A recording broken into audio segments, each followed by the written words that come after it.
2 years ago, someone's father wrote a book. It told the story of a man living in a world of cripples. This man, blessed with extraordinary powers, chose to help the weak and save lives. In the end, he brought peace to the world, but at the ultimate cost: his life. Our story begins in Wellston Private High School, specifically in the cafeteria. Today is special because the famous chocolate cake is being served. One lone slice of the legendary dessert sits unclaimed until two students start fighting over it. On one side, we have Remy. She tells Arlo to hand over the cake, since she saw it first. However, Arlo doesn't care. He coolly reminds Remy that it's his since he took it first. This answer only infuriates Remy, and she releases her powers. Electricity starts flowing through her body as she demands the cake back. Arlo doesn't hold back either and creates a barrier to block Remy's electricity. They both clash dramatically, and yes, all this over a slice of cake. Meanwhile, in the background, a boy nervously watches the scene unfold. At first glance, he seems concerned about the situation. But his real worry? Missing out on grabbing at least one slice of the cake. This boy is our protagonist, John. Right now, John is stuck in class, bored out of his mind like the rest of his classmates. His thoughts wander back to the chocolate cake he missed out in the cafeteria when he notices Remy enjoying her slice next to him. His daydreams are interrupted when the teacher asks for a volunteer to solve a problem. John raises his hand. Is he about to show off his skills? Nope. He just wants to go to the bathroom. This clearly annoys the teacher. But he still lets him go.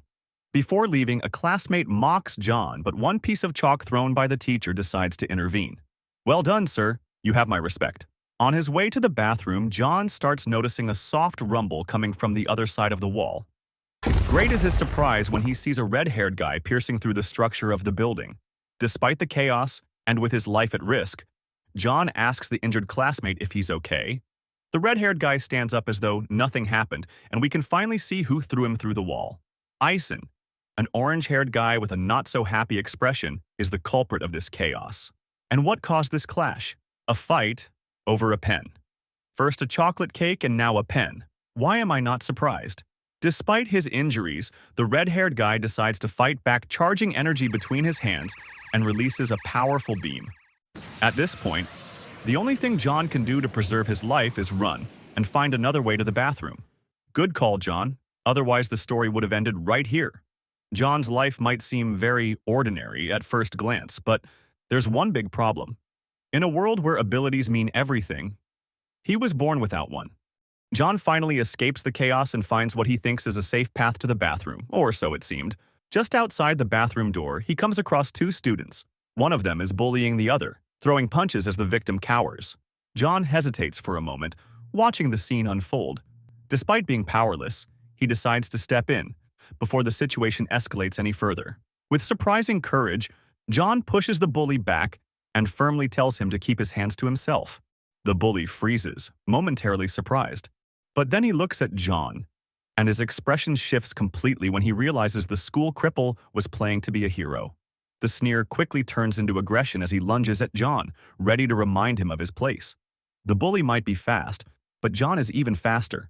With a swift move, he deflects the bully's attack and counters with a perfectly aimed right jab to the bully's face. The force of the punch leaves the bully stunned. He clearly was not expecting this outcome. Then John notices something unsettling. A faint purple glow begins to emanate from the bully's body. His skin hardens, turning into stone, and his gaze becomes cold and menacing. John is unsure on how to handle this. He has already seen students nearly destroy each other over trivial things. But this is different. His life might actually be at risk. The bully starts rambling about the position a weakling with no abilities has in society, warning that if John keeps getting in others' way, he might end up dead. Meanwhile, we see the bully's victim has the ability to turn invisible. Without anyone noticing, he slips away from the scene. Not even a thanks? In a flash, the bully gets behind John and strikes with an elbow. Thankfully, John manages to block it with his arm. It seems the bully's ability isn't just about skin hardening. It's more of a self-enhancement power. The bully tries again to intimidate John, even demanding he beg for forgiveness. This only makes John laugh. The idea of begging someone so weak is a joke to him. He proceeds to list the names of the people he considers strong. Remy, Ison, Blake, the red-haired guy from earlier, and finally Serafina, a name we haven't heard in the story so far. This clearly infuriates the bully, but John doesn't flinch. He continues mocking the bully's ability, even says that without any power, he could easily defeat him. The bully charges at John, angered by his words. But John had been slowly moving toward the window. As the bully lunges, John swiftly grabs his arm, using his momentum to throw him out of the building.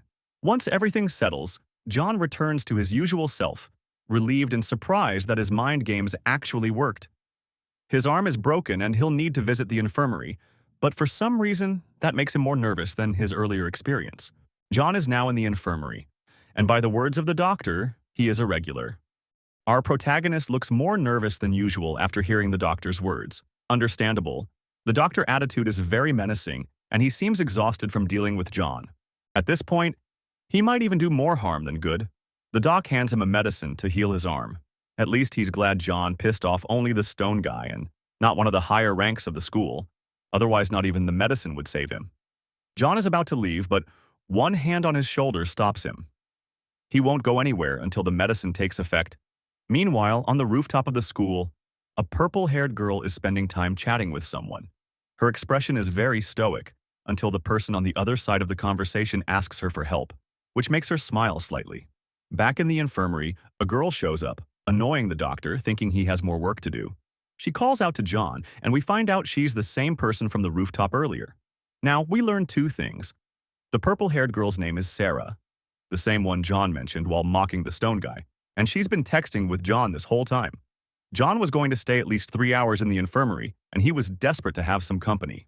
Sarah laughs and starts to leave for class, but John knows she never actually goes and begs her to stay. They spend time in the infirmary scrolling through their phones until John suddenly bursts out laughing like a maniac. Sarah asks him why he's acting like that. Wrong move, Sarah. This only makes John reveals the marvel contained on his phone. His score in Slappy Pig, but Sarah is not even impressed since her record is even higher. Suddenly, the whole school rumbles, cutting their free time short. We expect a sign of what's happening, but all we hear are the doctor's furious screams. He storms out of the room barking like an angry wolf. Apparently, another regular is causing a commotion somewhere else in the school. Before leaving, he warns John, "You better be here when I get back." John agrees, mentioning that he'll wait there with Sarah. The moment the doctor is out of sight, both of them decide to leave, completely disregarding his menacing words. Outside of the school, we encounter the rock boy again. His irritation hides any sign of pain. His mind is clouded with thoughts of revenge against John, and by sheer coincidence, he appears right in front of him. Coming out of his hideout, the rock boy grabs John by the shirt and looks ready to start another fight. Yep, this guy never learns. However, this time John isn't alone. When the rock boy notices Sarah standing with him, his fighting spirit vanishes. Sarah only needs to say a couple words to make the bully shake like jelly. He tries to act tough, but it's clear how shaken he really is. Sarah grows tired of his rambling and, without moving a muscle, throws the rock boy around like a rag doll. The force of the throw is so great that he slams into the wall and his ability starts to fade. Not tired of being beaten twice in a row, the bully tries to strike Sarah, but she dodges effortlessly, and with a soft hit behind the neck, rock boy falls unconscious. Sarah then leads the way out of the school as though nothing happened. She seems very used to dealing with people like him. We go back inside the school where the doctor is dragging Blake and Eisen. It seems the rumble was caused by a fight between the two of them. The doctor gives them a stern lecture about their behavior between classes. Despite this, they can't help but fight again over a stupid pen, which only annoys the doctor even more. Amidst all the chaos, the doctor notices someone missing from the infirmary. His expression makes it clear. It can only mean one person. Meanwhile, in a cafe, John narrates his life-risking experience of defeating the rock guy by throwing him out of the window. Sarah ends up laughing and mentions that living constantly on the edge must be fun. John's expression changes slightly. He just wants to have a peaceful life. He thinks that fighting over everything isn't the right way to live. Sarah disagrees, saying there's no point in proving yourself to someone weaker than you. John argues back, saying that the stronger aren't always right and using force to back up your point is pathetic. This statement unintentionally hits a nerve with Sarah. It was expected. After all, Sarah was born strong, and as a high tier, she has no real understanding of the life of those beneath her, especially John's. Suddenly, the news interrupts their conversation. It is mentioned that a group called Ember has left many victims on their way, and the last one was a vigilante. And apparently, that group's next destination is the city where John lives. Sarah breaks the silence, stating that those self-proclaimed heroes or vigilantes should mind their own business if they don't have the strength to back it up. On the other hand, John thinks they were just trying to help others. Let's take a step back, a year into the past, when John first transferred to Wellston Private High School. Countless sleepless nights, hours of studying, grueling exams. John did everything he could to get into Wellston, hoping that it could be different. A kind girl called Elaine approaches John trying to spark an innocent conversation between classmates. Everything flows smoothly until the word ability comes up. The room falls into an eerie silence. Everyone waits, eyes on John, eager to hear what the new guy's ability is. John tells the truth, feeling no reason to hide it, especially from someone who seems kind. But the moment the girl hears his answer, her mask falls off. Her true attitude surfaces. Disgust, pure and unfiltered, as she realizes she just wasted her time talking to a weakling. The rest of the class follows suit, hurling insults at him without hesitation. Outside the classroom, things don't get any better. Two guys pick on him, ready to show him his place. It's at that moment that John sees Sarah for the first time. Desperate, John calls out to her for help, clinging to the hope that someone might step in. But Sarah doesn't even glance his way. She walks past him without a care in the world. Reality hits John like a bucket of cold water. The flashback ends, and we find ourselves in John's bedroom. His peaceful sleep is rudely interrupted by a mysterious call, and he's not happy about it. Sarah is on the other side of the call. She wants John to join her on a trip to the mall. John tries to get out of it, mumbling something about needing to clean his house. But before he can hang up, there's a knock at the door. Sarah is already there. John opens the door and Sarah, all innocent, offers to help him clean. But as she steps inside, she notices something curious. Everything in the house is spotless. Except for one thing, a pair of fighting gloves sits on the floor. Sarah picks them up, and with that, their plans are set in motion. At the mall, John and Sarah spend their time searching and trying on some clothes. John is surprised at how quickly Sarah finishes her shopping. Soon after, they come across an ability gauge booth.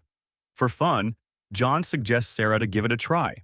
Sarah initially scoffs at the idea, claiming those booths are a scam, but with a little convincing, she reluctantly agrees. At the booth, a girl shouting at the vendor. She is outraged because she can't believe her ability only got a power level of 4. She demands a refund, threatening the vendor to destroy everything if he refuses to do so. John grows tired of waiting in line and steps forward, asking the angry woman to calm down. His words, however, only fuel her fury. John stands firm, refusing to back down over a mere $10 refund. She's livid, her voice rising as she turns her threats toward John instead. The tension escalates and John tries to calm her, without success. Right when the woman is about to strike, John spots a security guard nearby and his attitude shifts completely. With a sense of security, he baits the woman into attacking him. Sarah smiles during the exchange, realizing what John is trying to do. The woman has had enough of John's taunts. She lunges forward, and at that very moment, John lets out a loud, dramatic scream for help, ensuring the guard takes notice. The guard intervenes immediately, grabbing the woman before she can land a blow. He demands an explanation. The woman pretends to be the victim. She points fingers at the ability booth vendor, blaming him for her rage. Without hesitation, the guard marches over to the vendor and orders him to refund her money. To John's frustration, the guard even threatens the vendor, giving him an ultimatum. This attitude annoys John. It's the same everywhere he goes. The strong always forces its way with bare force. Once the woman finally leaves, Sarah steps up to the ability gauge booth. The vendor seems nervous but processes her request. Moments later, the results appear. The vendor is surprised since Sarah got an ability level of 8, which means she is really strong. And as a reward, she receives a plush teddy bear. The vendor turns to John next, offering to measure his ability too. John waves it off, laughing nervously since he has no ability. The pair exits the mall, and the streets are already cloaked in darkness. John suggests taking a detour since the bus station is crowded and Sarah goes along with it. As they walk, Sarah teases John about his earlier antics. "I really thought you were going to start a fight back there," she says with a smirk. But the ending was anticlimactic, since he ended up screaming for help. John's thoughts are still wandering on the previous scene. The vendor was not wrong, but he ended up losing the money simply because he was weaker. Sarah tries to cheer him up, saying that at least he did not break his arm this time. Suddenly, John perceives a strange presence. His eyes dart around the dimly lit street, and without an explanation, he grabs Sarah and pulls her into a run. Sarah looks confused and doesn't understand why John is acting like that. They end up hiding in an alley. John reaches into one of their shopping bags. He pulls out a shirt and tosses it into the air. To their surprise, the shirt doesn't fall to the ground. It hovers, suspended in midair. "It's invisibility," John mutters, barely finishing his sentence before Sarah activates her power. The streets turn gray and time freezes. Moving forward with precision, she delivers a powerful kick to the space beneath the floating shirt before the world starts moving again. The guy flies away upon getting hit, and Sarah, looking noticeably drained, tells John to better get out of there. I wonder, where have we seen someone with an invisibility power? Outside of John's house, the streets are silent, shrouded in deep night, with no sound to be heard. John and Sarah return safely from the mall after their uncomfortable encounter with the invisible man. Sarah still can't wrap her head around what just happened. John dismisses it, suggesting it was probably someone trying to mug them, but he admits it was more than enough excitement for one day. Sarah watches John with a serious gaze, sensing something isn't quite right. Finally, she speaks, asking how he knew they were being followed. John waves it off, replying casually that it was just a gut feeling. Quickly changing the subject, he asks if she'd like to eat with him. Sarah declines the invitation, mentioning that it's pretty late and she should head back to her dorm. John reacts with alarm, clearly not expecting her to leave after what they had just experienced. Sarah remains stoic, assuring him that she can take care of herself. John reluctantly agrees, but insists she should stay the night, just in case. Sarah settles onto the sofa, her eyes falling on a lone book resting on the table. Its title reads, Unordinary, just like this manhwa. Ignoring John's questions from the kitchen, she picks up the book with quiet curiosity. John notices her holding it, a pinch of nervousness in his voice. Sarah asks how he managed to get his hands on a book that had been banned 2 years ago.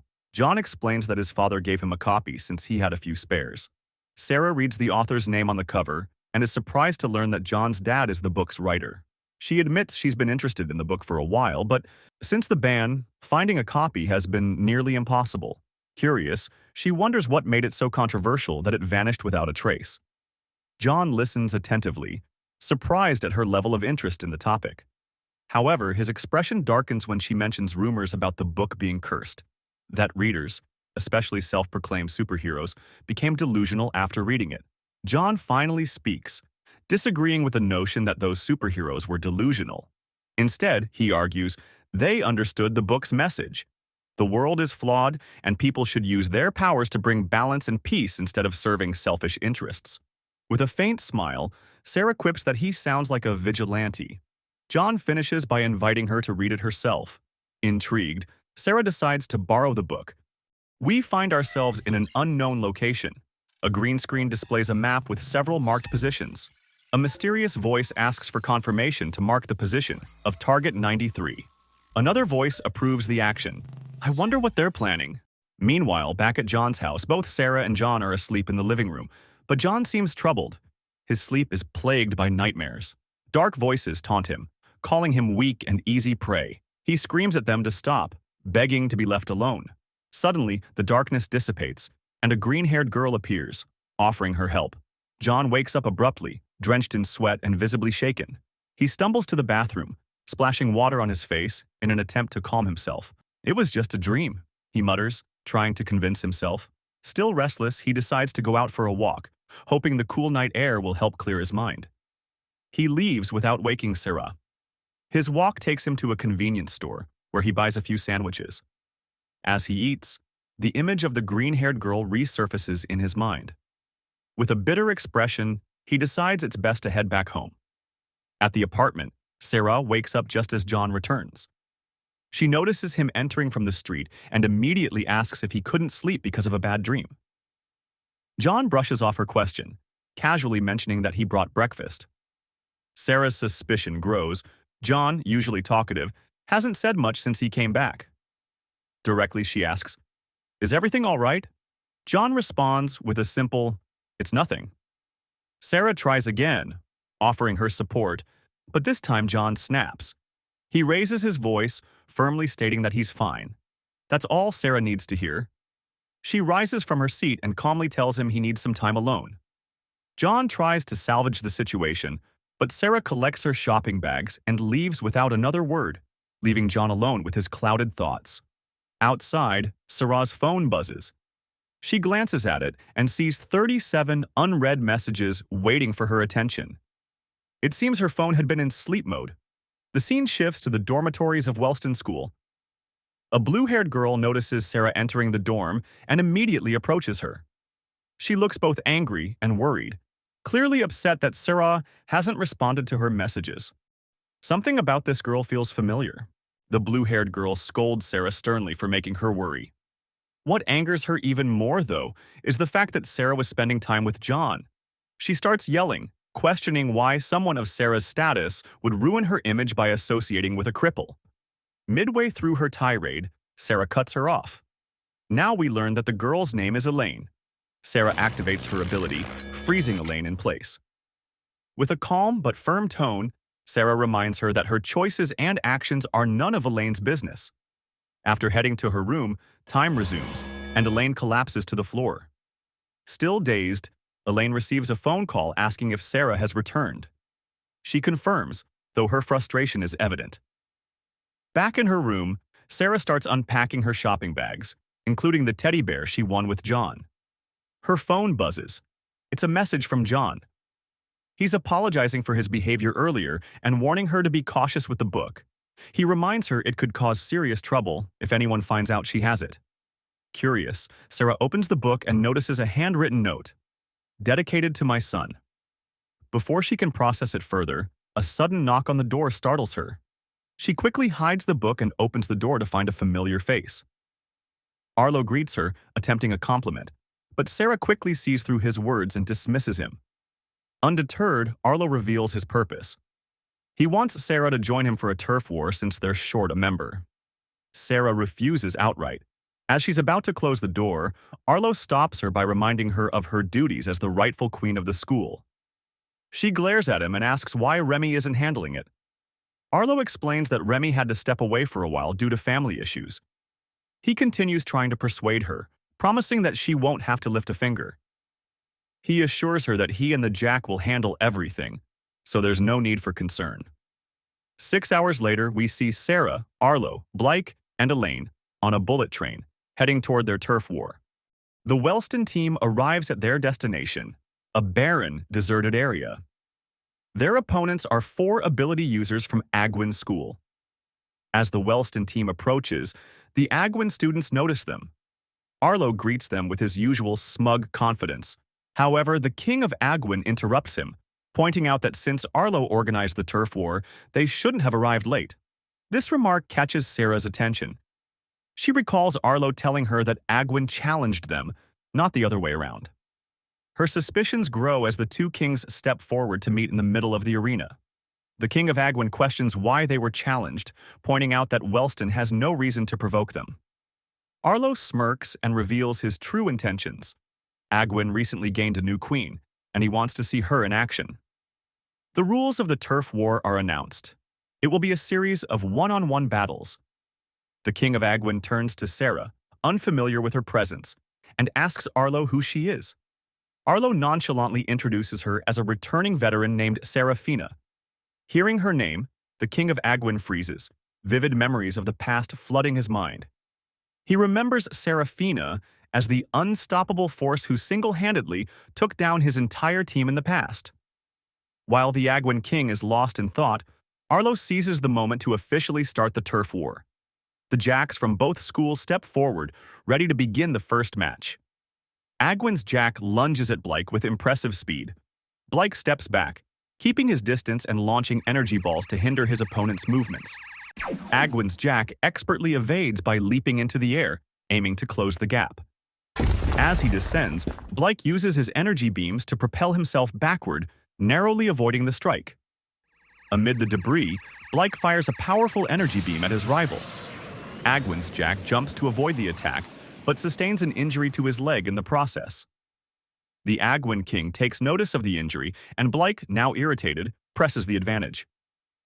Agwin's Jack, realizing he needs to get close to stand a chance, hurls a rock at Blyke. Blyke destroys the rock midair with his energy balls, creating a thick cloud of dust. With visibility obscured, Blyke seizes the moment. He appears beside his rival in a flash, charging an energy beam. The injured Jack knows he can't avoid the attack and braces for the worst. Just before Blyke fires, the king of Agwin calls off the fight. Recognizing the futility of continuing, he declares their loss. Though humiliated, Agwin's Jack reluctantly accepts his leader's decision. The Queen of Agwin then steps forward confidently, announcing that she will handle the rest of the battle herself. Blyke is declared the winner of the first encounter, but the battle is far from over.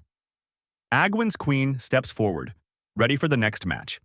As the fight begins, Blyke launches a series of energy balls toward her, each one hitting its mark and kicking up a dense cloud of dust. When the dust settles, the queen's ability is revealed, a pair of spider-like claws protruding from her back, shielding her from the attack. Without hesitation, the claws lash out toward Blyke. He skillfully evades, propelling himself with energy beams to maintain his distance. Despite his efforts, the relentless claws keep attacking, leaving him unable to approach. Frustrated, Blyke attempts to maneuver closer, but two of the claws strike him directly, slashing deep wounds into his chest and leg. The queen smirks as a third and fourth claw emerge from her back, joining the fray. She launches a synchronized attack with all four claws.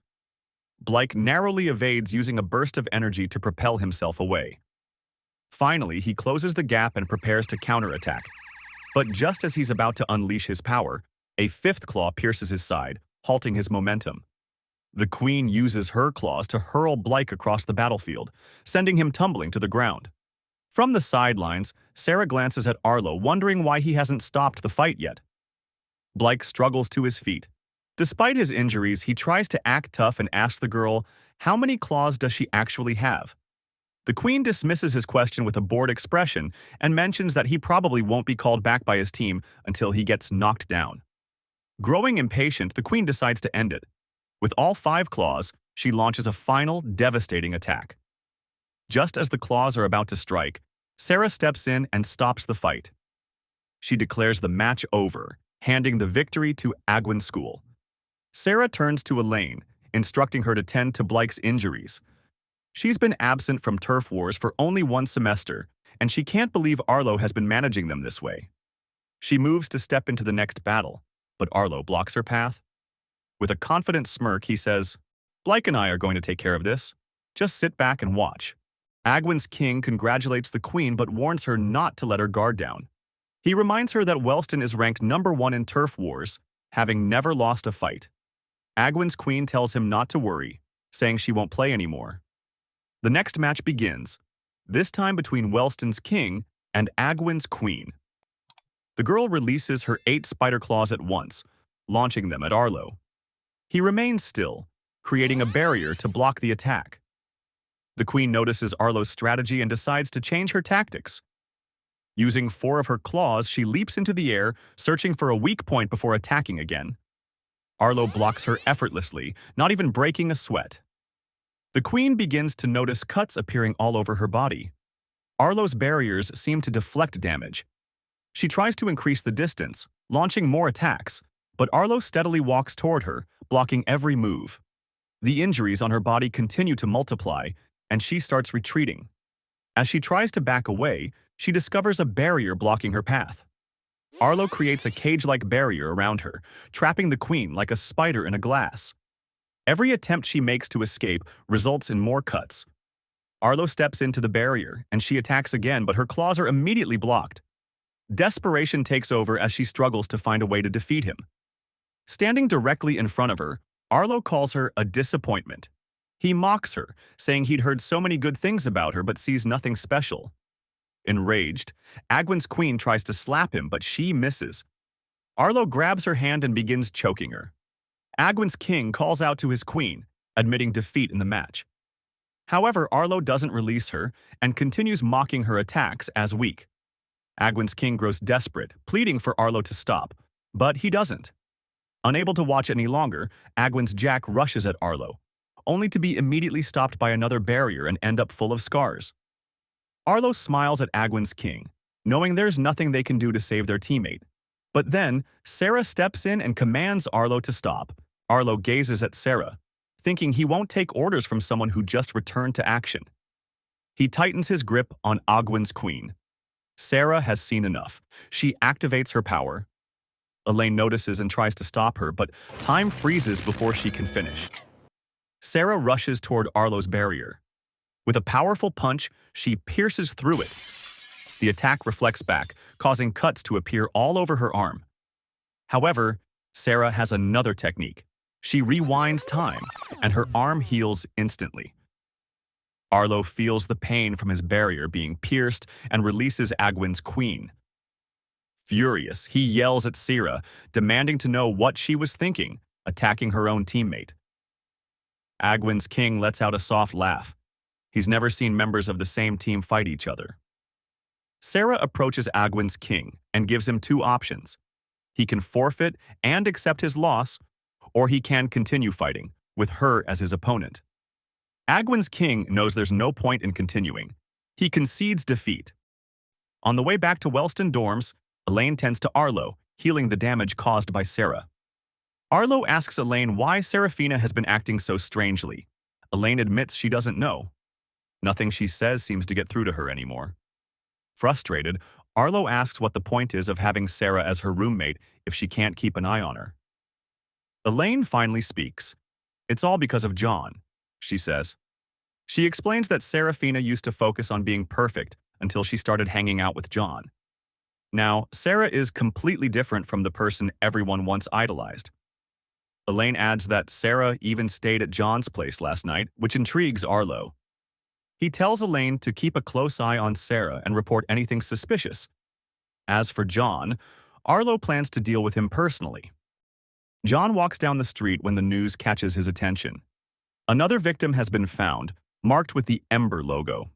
The victim, a vigilante, was found in the South Wellston area. John notices that the attacks are getting closer and closer. The news continues, revealing that those killed by Ember were known as high-tier vigilantes. They then show public opinions about the fallen vigilantes. Most people consider them lunatics who cause trouble and are just waiting to be killed. John keeps walking, ignoring the news. Back at Wellston, Blake is calmly heading to class when Ison sneaks up on him, giving him the scare of his life. Ison laughs upon seeing the scars all over Blake's face and asks if he got beaten up in the turf war. Blake retorts, saying at least he's strong enough to be in one. Ison responds, claiming he could be in a turf war too, but he's not into that stuff. Okay, dude, whatever you say. Blake mentions that Serafina was at the last turf war, which surprises Ison. Ison asks what happened, and Blake tells him that Serafina actually attacked Arlo. However, Blake stops mid-sentence, realizing he's not supposed to talk about it. Ison, sensing Blake is hiding something, says he'll feel better if he confesses and promises to keep it a secret. Meanwhile, John has returned to school, stressed, because he forgot he had a history exam.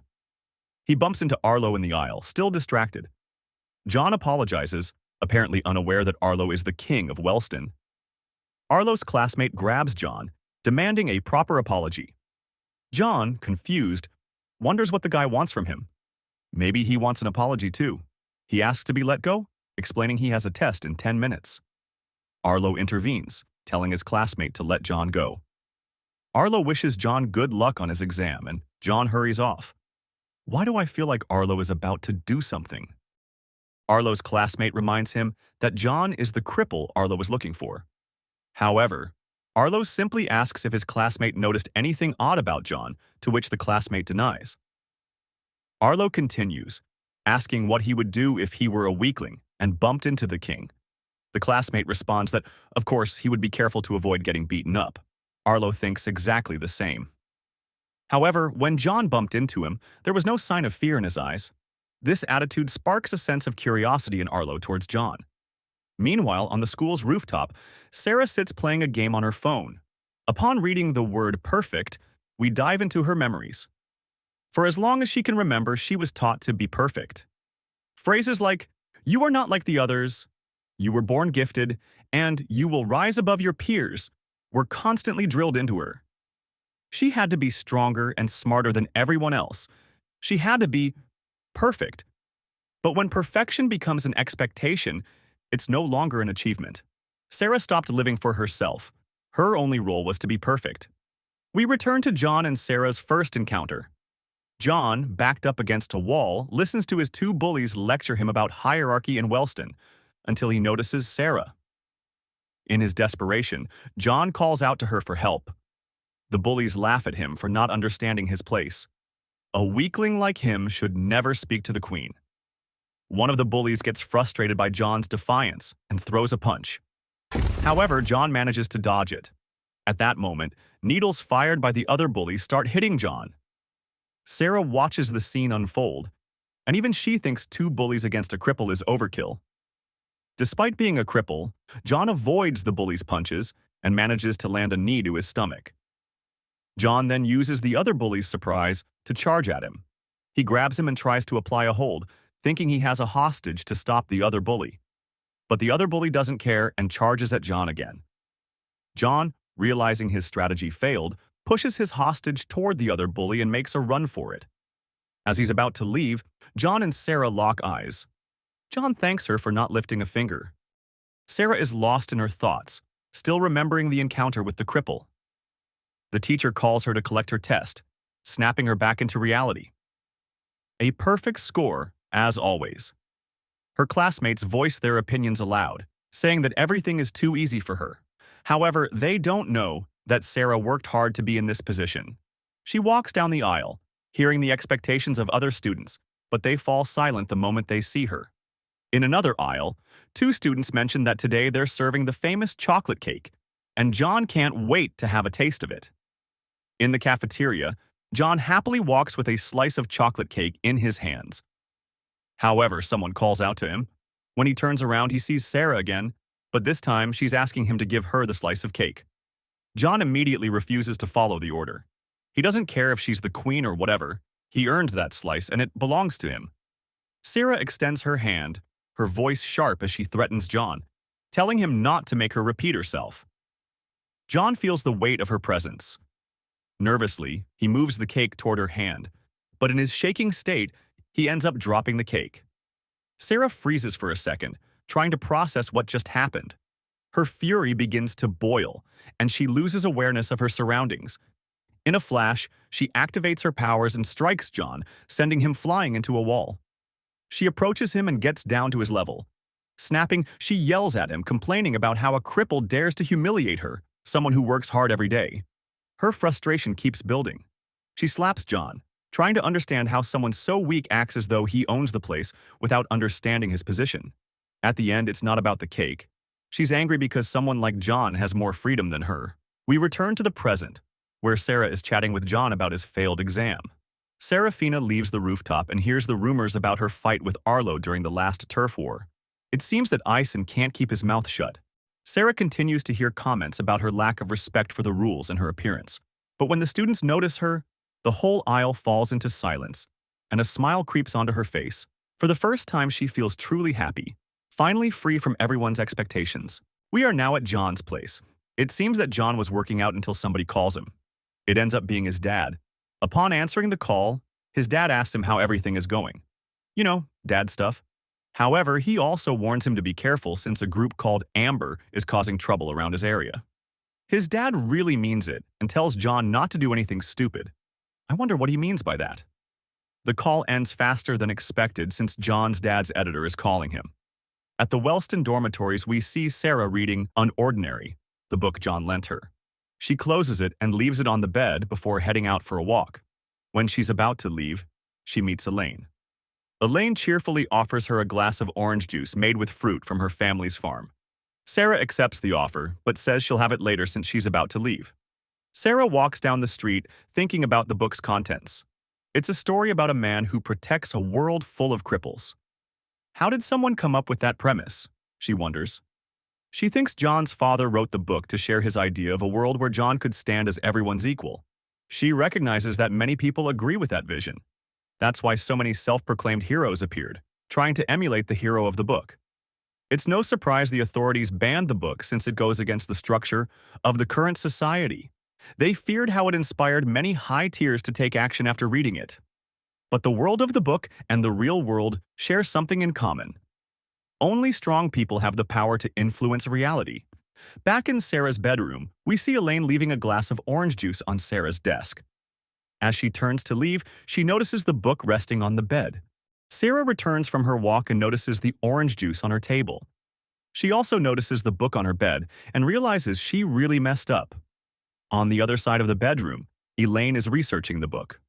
She finds a wiki about it and learns that the book is the reason so many vigilantes and self-proclaimed heroes started to appear.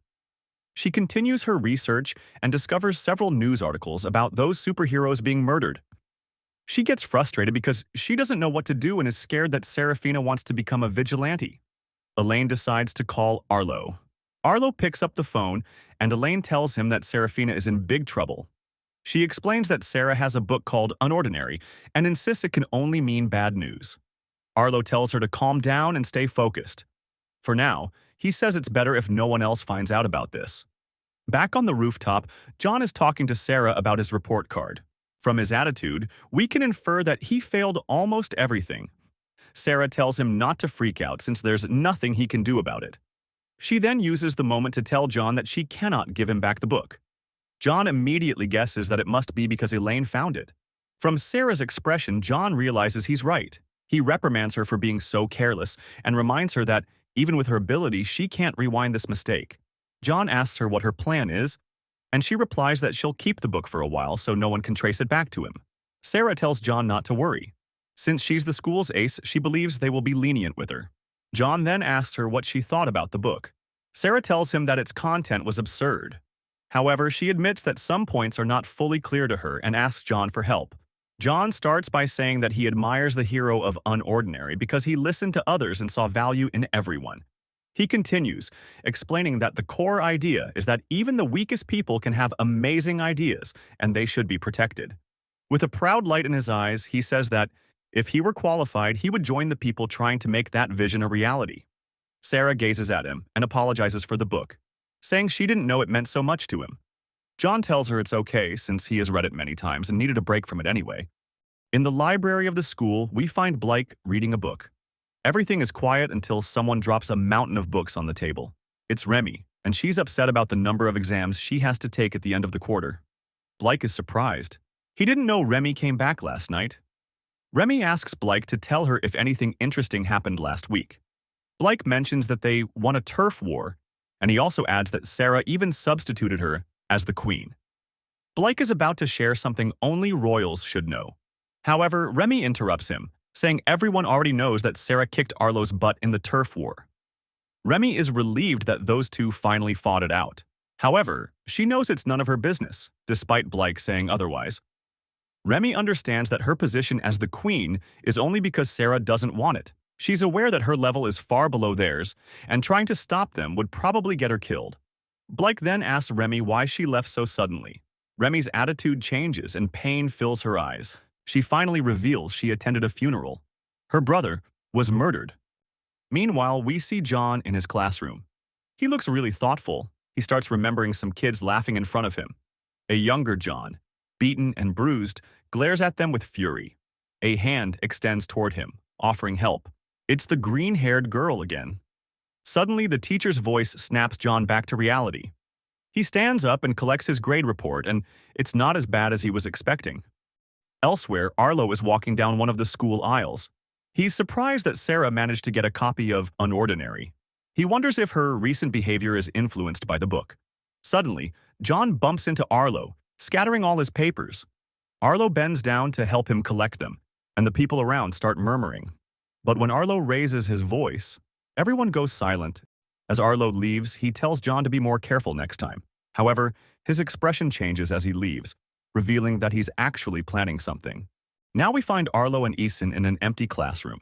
Eason is wondering why Arlo called for him. Arlo tells him that his expertise is needed and asks if he's able to find information on anyone. Eason asks what exactly Arlo is looking for. Arlo inquires if Eason knows John, who is in his grade. Eason affirms but wonders why Arlo is interested in that cripple. Arlo tells him that John looks suspicious after seeing him a couple of times. He's powerless, completely unaware of his surroundings, and has no respect for hierarchy. However, he got into Wellston and hangs out with Sarah. Arlo thinks those facts don't line up and asks Ison to find his story and what he did to get into Wellston. Ison tries to persuade Arlo to just forget about him. However, Arlo tells him he didn't ask for his opinion. Ison shakes a little and accepts the order. Before Ison leaves, Arlo reminds him to keep his mouth shut this time. Meanwhile, John is walking and notices a paper on the billboard. It's a death pool where students bet on which superhero will die next. This infuriates John, and he tears it off. With the paper in his hands, he wonders what kind of people would do that. Suddenly, he notices a bully stepping on another student's papers. The bully laughs, rejoicing in the panic of the victim. Out of nowhere, John launches a jab, throwing the bully to the floor. He lowers himself to the bully's level and starts lecturing him. John calls him a disgrace to society for stepping on people weaker than him. The bully only laughs and prepares to attack. He shoots a laser at John, but John doesn't flinch and avoids the attack. John has had enough and starts beating the bully. However, upon seeing the bully's face full of wounds, John's memory flashes back. He sees a blonde guy covered in scars. This makes him stop, and he decides to run away. The bully seizes the opportunity and starts threatening John, acting as though John is escaping from him. In the distance, Ison watches the scene carefully. Elsewhere in the school, we see Remy holding the death pool. Tears fall from her face as she uses her electricity to burn the paper. As she walks away, one piece of the burned paper shows the name X-Static. This vigilante was murdered recently and is probably Remy's brother. Remy is now knocking on Sarah's dorm. Elaine opens the door, and Remy tells her she wants to talk with Serafina. Elaine lets her in and offers some tea, but Remy refuses, saying the visit will be quick. Sarah is in her room, reading a magazine, when she hears Remy knocking on the door. Remy walks in and notices the teddy bear. However, she also spots a circuit inside of it. Immediately, Remy apologizes to Sarah and thanks her for substituting as queen during her absence. Sarah tells her not to worry, saying she owed it to her. After all, Remy had taken the burden of being queen off her shoulders. Remy keeps glancing at the bear, enough that Sarah asks why she's staring so much. Remy points out the chip inside the bear, saying it's giving her bad vibes. Curious, they open the bear and examine the circuit. It turns out to be a tracking device. This makes Sarah remember the moment she won the bear. She begins to wonder if all the prizes from the level gauge booth contained trackers. Her mind races back to the booth sign, which mentioned that anyone with an ability level of 5+ would receive a prize. She deduces that someone is tracking high tiers. Remy advises Sarah to stay alert from now on. Even though they're strong, they're far from invincible.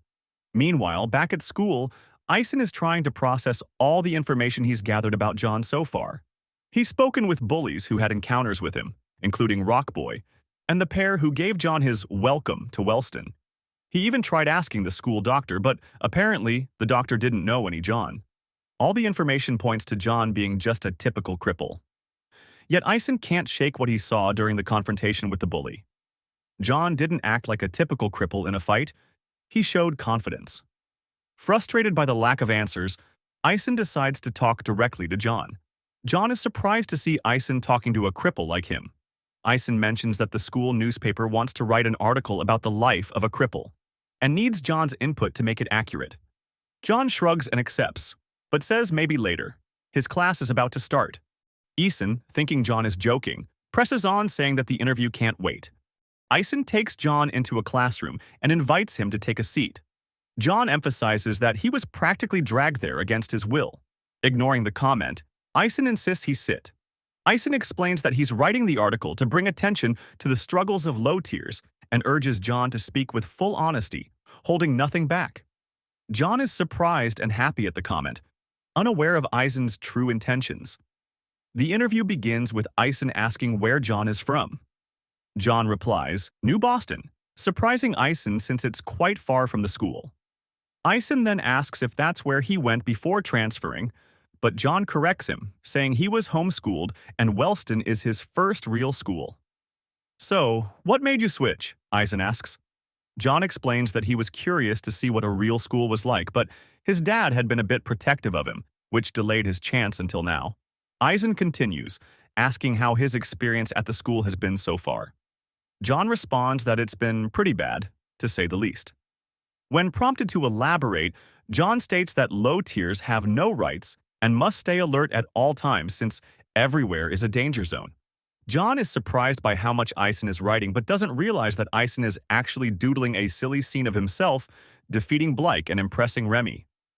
Eisen proceeds to ask how John manages to survive in such an environment. When John begins to answer, Eisen cuts him off, asking him to focus specifically on his own actions. John explains that he tries to walk on the edges of the hallways and stay quiet to avoid drawing attention to himself, though Eisen suspects he's lying. John eventually says the article should emphasize the importance of accepting people's differences. However, Eisen abruptly stands up, cutting John's speech short. Eisen reminds John that he still has many questions left to ask. He asks how John chose Wellston as his school. John replies that Wellston has one of the best academic programs in the nation. Feeling uneasy, John notices that the interview has shifted into more of an interrogation. Eisen comments that Wellston is also renowned for its high-tier abilities, making it a risky choice for a cripple like John. John admits that he assumed academics would be more valued than fighting, but Eisen dismisses this as short-sighted, although expected from someone inexperienced in such environments. Eisen then brings up John's father, striking a nerve. He asks if John's dad ever warned him about the challenges of the school. Eisen continues, suggesting that attending a closer school might have been a better first step instead of jumping into Wellston. He speculates that perhaps John's father had already tried that, but for some reason it didn't work out. John finally snaps. Grabbing Eisen by the shirt, he demands that he stop prying into his life. John reminds him that the purpose of the interview was to discuss his struggles as a low tier, not to be interrogated. With surprising strength, Eisen grabs John's arm and calmly remarks that John is very lucky to have Serafina on his side. Effortlessly, he removes John's hand from his shirt. Picking up his folder, Eisen thanks John for the information before leaving the empty classroom. It seems Eisen now plans to dig into John's past in New Boston. We find Eisen scrolling through pictures from New Boston High School. Suddenly, he spots John's picture among the files. Eisen abruptly stands from his chair, making a lot of noise and drawing attention. Blake, annoyed, tells him to keep it down to avoid getting kicked out of the library. Ignoring the comment, Eisen excitedly calls Blake over to show him his discovery. He points at John in the picture, but Blake looks confused, not even recognizing who John is. While Eisen keeps praising himself for uncovering something significant, Blake wonders why he should care about John. Frustrated, Blake asks why Eisen is stalking John. At this, Eisen suddenly remembers Arlo's strict warning to keep quiet. Snapping out of it, Eisen dismisses Blake's question with a curt, "That's none of your business," which irritates Blake further. Blake, who wasn't even interested at first, now feels insulted at being dragged into the matter, only to be dismissed. Later, Arlo and Eisen finally meet after some time apart. Arlo remarks that Eisen better have some valuable information after all this time. Confidently, Eisen takes out a file and begins his report. He explains that he's been observing John's behavior for several days, and John himself admitted that he was homeschooled and had no ability. Eisen notes that when John was asked about low tiers, he avoided speaking about himself, and his answers didn't align with his actual behavior. Initially, Eisen thought John was just clueless and acted that way out of ignorance. But when the topic of his past came up, John became extremely defensive and even attacked him. Eisen then presents Arlo with a picture of John and his class from 2 years ago. Arlo is surprised, remarking how unrecognizable John looks compared to now.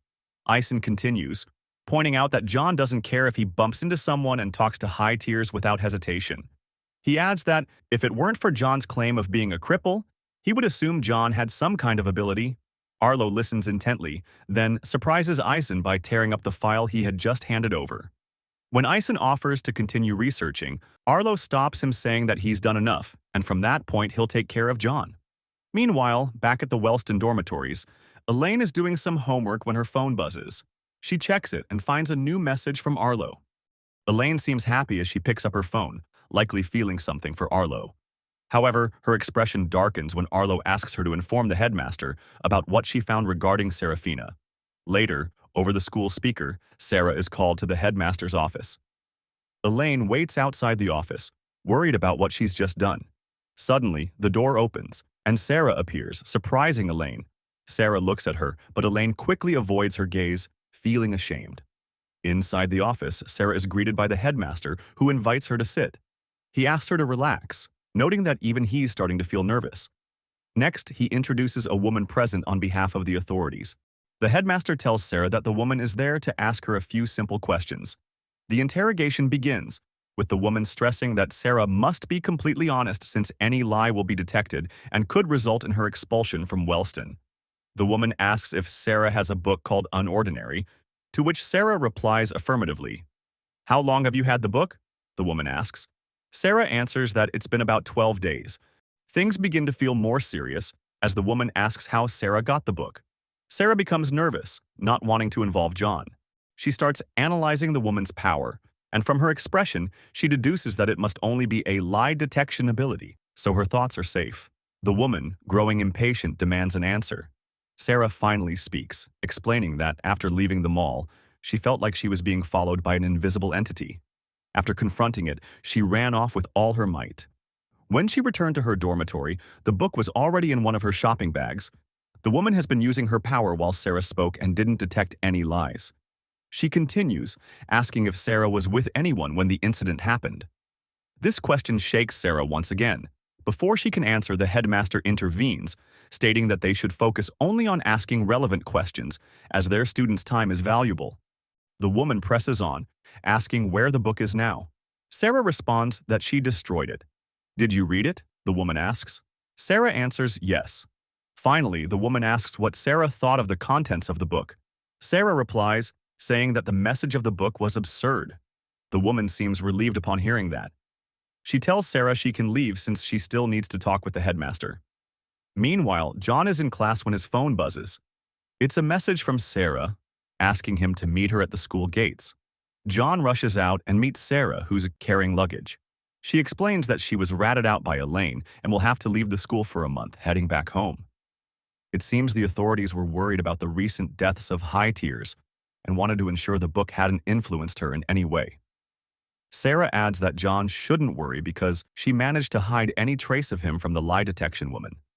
However, John scolds her for not taking the situation seriously. He tells her she should have told the truth, since the book was his. Sarah reassures him, saying the only thing that matters is that they both got through it relatively unscathed. John relaxes a little and ends up agreeing with Sarah. Sarah finally leaves, promising to text him once she gets home. John heads back into the school, unaware that Arlo is watching him with a menacing gaze. As John walks through the school, a familiar voice catches his attention.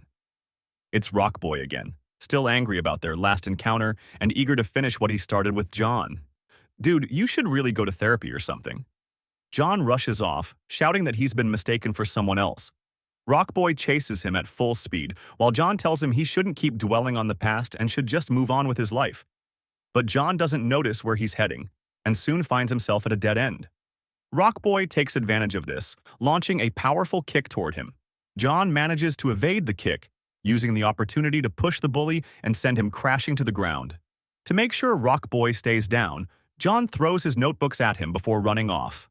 John is running with all his might, knowing that if Rockboy catches up, he stands no chance. But in that moment, Rockboy leaps at him and grabs him from behind. Using his weight, Rockboy forces John to the ground and pins him there. With Sarah no longer around, Rockboy seizes the moment to take his revenge. In the infirmary, the doctor is surprised to see John back so soon. The doctor laughs, mentioning that it hasn't even been 4 hours yet, and John already has a black eye and a broken arm. He adds that he's in such a good mood because he had made a bet with another teacher about how long it would take John to break something, and he won. However, the doctor jokes that if John had taken longer, he would have strangled him himself. John rests on one of the infirmary beds, his phone buzzing beside him. He checks the screen. It's a message from Sarah. She tells him she just got off the plane, which brings a smile to his wounded face. After a while, John checks his arm and notices that it's completely healed. He compliments the doctor's tonics, saying they're getting better each time. With a menacing tone, the doctor thanks John for making him practice preparing the tonics every single day. John leaves the infirmary, his arm healed, but as he walks through the hall, 3 guys notice him. They start eyeing him with ill intentions. One of them, a purple-haired guy, shoves John against a wall, mocking his previously wounded appearance. The purple-haired guy mentions that there's a rumor going around school saying that Serafina has been suspended for a month. He then asks John to help them with target practice after school, since John clearly has nothing better to do. John notices a dark aura lurking just around the corner, and his attitude shifts immediately. He mocks the three guys, calling them weaklings who won't even be able to land a single hit on him. Irritated, the purple-haired guy demands that John watch his words. John, not caring, simply replies that the guy's breath reeks. Suddenly, a hand grabs the purple-haired bully, making him nervous. The doctor appears, threatening the bullies, mentioning that he has a date tonight. He warns them that if anyone makes him work overtime, he'll take care of them personally. John starts laughing softly, but the doctor's irritation grows. He adds that his threat applies to John as well. Finally, the doctor leaves, threatening them once more and saying he'll keep an eye on them. Once the doctor is out of sight, the purple-haired bully resumes his actions, calling John lucky for being saved by the doctor. He tells John that a cripple like him is nothing but a leech, feeding off others. The bullies finally leave, but John stands still, reflecting on what he just said. The words, "a leech who feeds off others," linger in his mind, making him think of the green-haired girl from his past. A dark expression settles on John's face as memories resurface. The scene shifts to Serafina's house. Upon arriving, Sarah greets her mother. Her mother simply calls her name from upstairs. In a flash, her mother comes down from the second floor and immediately slaps Sarah. It seems her mother possesses some sort of time manipulation ability as well. She scolds Sarah, warning that if she keeps becoming more reckless, she'll end up as the failure her older sister was. Her mother orders her to remove her extensions and says they'll discuss a proper punishment when she gets back. Sarah stays still, her cheek swelling from the slap as she hears her mother leave. Sarah is now in her room, using her laptop. Her phone buzzes, and upon checking, she sees a message from John asking if she has time to talk. John calls her, but when she picks up, he answers with an unusual "hi." Sarah mentions that he sounds weird. John explains that he was just surprised to hear her voice since it's been a while. Sarah jokes, asking if John already misses her. He laughs and replies that he just had a long day. Sarah starts helping John with some school assignments. She calls them easy, but John replies that they have very different definitions of easy. John asks how everything is going, assuming she's having a great time with her family. She stoically responds that it's almost the same since her parents left for a business trip. She's practically alone, playing video games all day. Sarah tells John she found a new game, but he better hurry with his homework so they can play together. John says he's just getting the hang of Slappy Pig, but Sarah replies it's a much easier game called Angry Pigs. She describes the game, which is similar to Angry Birds but with reversed roles. Instead of attacking pigs, the pigs attack the player, who must defend the birds by building structures. John ends up confused, unsure if the game is for him. They play together, but every one of John's attempts ends in a game over, which drives him crazy. He refuses to give up, but Sarah reminds him that he has school tomorrow, and it's already 2 a.m. The next day, John is walking through the school aisle, looking at his chat with Sarah on his phone. Suddenly, a hand stops him midway. It's Arlo, but he's not there to pick a fight. Instead, he reminds John to watch where he's walking. John simply replies with a sorry. Arlo is surprised since John doesn't seem affected. Then, he notices John's phone and the conversation with Sarah. They continue on their way. However, Arlo doesn't want John to keep talking to Sarah and plans to do something with John's phone. John is now being beaten up by a couple of bullies. They feel underwhelmed, expecting at least some resistance from him. After getting bored, they simply leave. In the infirmary, the doctor lists John's broken bones, surprised since John has broken his record. John responds, saying that this time he didn't start any fight. The bullies just appeared and attacked him, but the doctor cuts him off. He says he's tired and that by now, John should know how to avoid these situations. John tries to grab his phone, remembering that he hasn't texted Sarah yet. However, when he checks, he sees that his phone is completely broken. On the other side of the infirmary, the doctor is talking to Layla, the woman he had a date with. Suddenly, the doctor hears a crash and hangs up the phone. John has just smashed his phone against the floor, breaking it even more. He looks pissed and deduces that the bullies actually went after his phone. John gets ready to leave, but a hand holds his shoulder. The doctor tries to stop him, but John aggressively shakes him off. The doctor gets really angry, but before he can say anything, John speaks up. He says he didn't enroll at Wellston to spend all day in the infirmary. John is about to leave, but the doctor threatens him, telling him not to take one more step. The doctor asks what the point of leaving like that is. He'll only attract more problems in his state. John replies, saying the doctor shouldn't worry about him. The doctor responds, saying he's there to reduce injuries, and the only thing John will accomplish by leaving is causing him more trouble. The doctor finishes, telling him to sit down and rest if he has any respect for him. John reluctantly agrees. However, before sitting, he aggressively bumps into the doctor's shoulder. The doctor watches him, wondering why John is doing all of this to himself. John finally leaves the infirmary, looking all beaten up. Suddenly, he's pushed from behind, causing all of his papers to fall. He doesn't even try to respond. He just picks up his papers as the girls who pushed him call him a loser. Coincidentally, Blake and Remy are walking in the same aisle. Remy notices John and recognizes him as Serafina's friend. She also sees that John is covered in bruises. Remy approaches him and offers to help pick up his papers. Upon hearing Remy's offer, John's memories resurface, and he sees the green-haired girl instead of Remy. John snaps, yelling at Remy and swatting her hand away. Remy steps back, completely surprised by John's sudden shift in attitude. John is boiling with fury, but slowly he starts to realize what he just did to Remy. He mutters, trying to offer an apology. However, Blake shoots a laser before John can say anything. Blake approaches him, asking for a good reason not to destroy him right there. John tries to explain himself, saying he mistook Remy for someone else. Blake doesn't buy the explanation, but before he can do anything, Remy stops him, saying everything's fine and they should just let it go. They both leave, while John continues picking up his papers. Around him, everyone insults him, calling him a moron for pissing off the Queen and the Jack. John thinks about how he really admired the hero of Unordinary for seeing value in everyone, but now he finally snaps, calling the message of the book a lie. He now believes that none of them are worth anything. Back at John's house, Sarah is asking why he didn't text back. He explains that he got into a fight and his phone broke. Through the webcam, Sarah notices John's expression. She tries to cheer him up, telling him that phones are replaceable and he shouldn't let it get him down. She changes the topic, asking if he made any progress in Angry Pigs. John finally changes his serious expression, mentioning that he actually managed to beat some levels. This change draws a smile from Sarah. Back at Sarah's house, Sarah's mom finally arrives from her business trip. Upon arriving, she asks her servant how Serafina behaved during her absence. The servant replies that Serafina has changed her behavior. She spends all day locked in her room, only leaving for meals.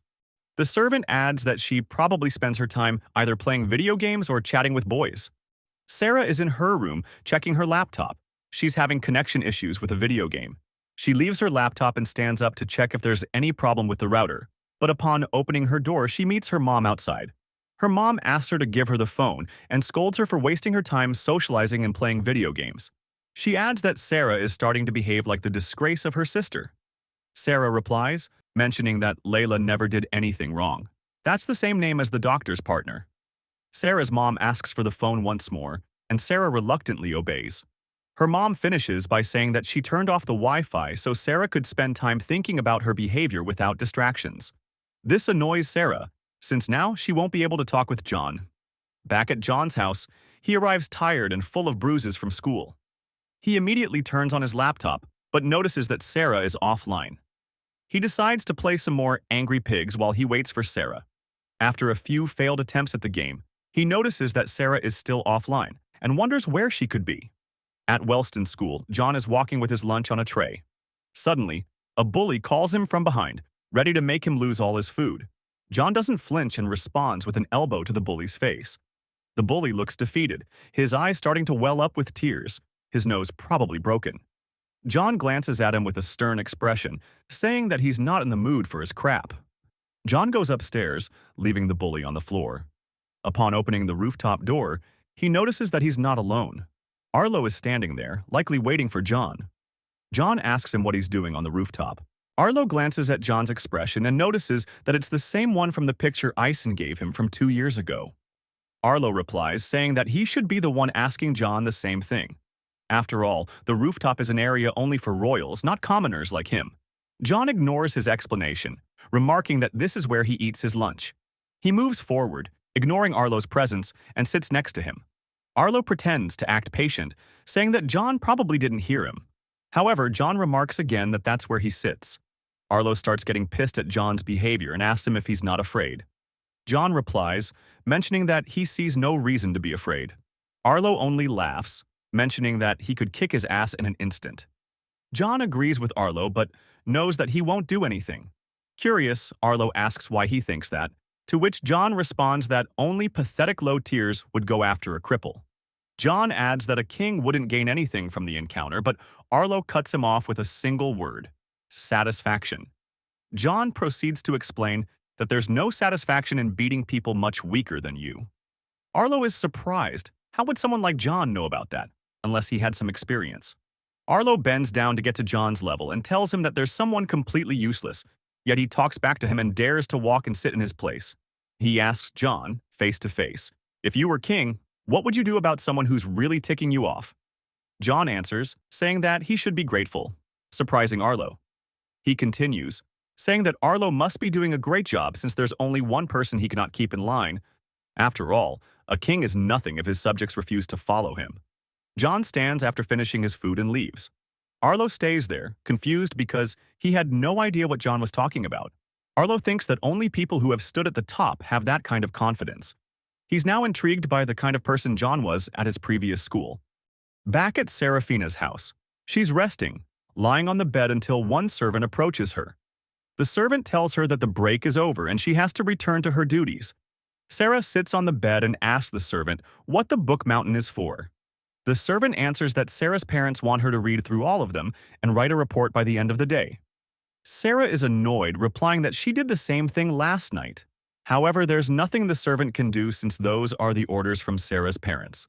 Sarah is writing her essay, and she does not look happy. She remembers the last time she willingly worked so hard was a year ago. Slowly, exhaustion wins, and Sarah falls asleep. We go 1 year into the past. Sarah is thinking about why she behaved so aggressively toward the cripple. She wonders if John had anything that sparked that behavior. The teacher starts speaking and explains that there will be a project in pairs.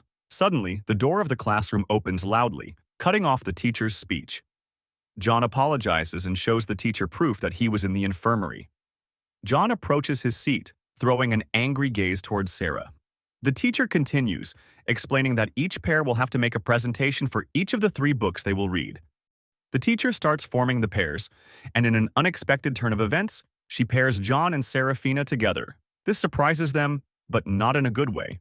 Now they are sitting together with gloomy expressions on their faces. Sarah tells John to move his elbow off her table, but John refuses. Before she can even start a threat, John cuts her off, saying that if she beats him up, he won't be able to help with the project.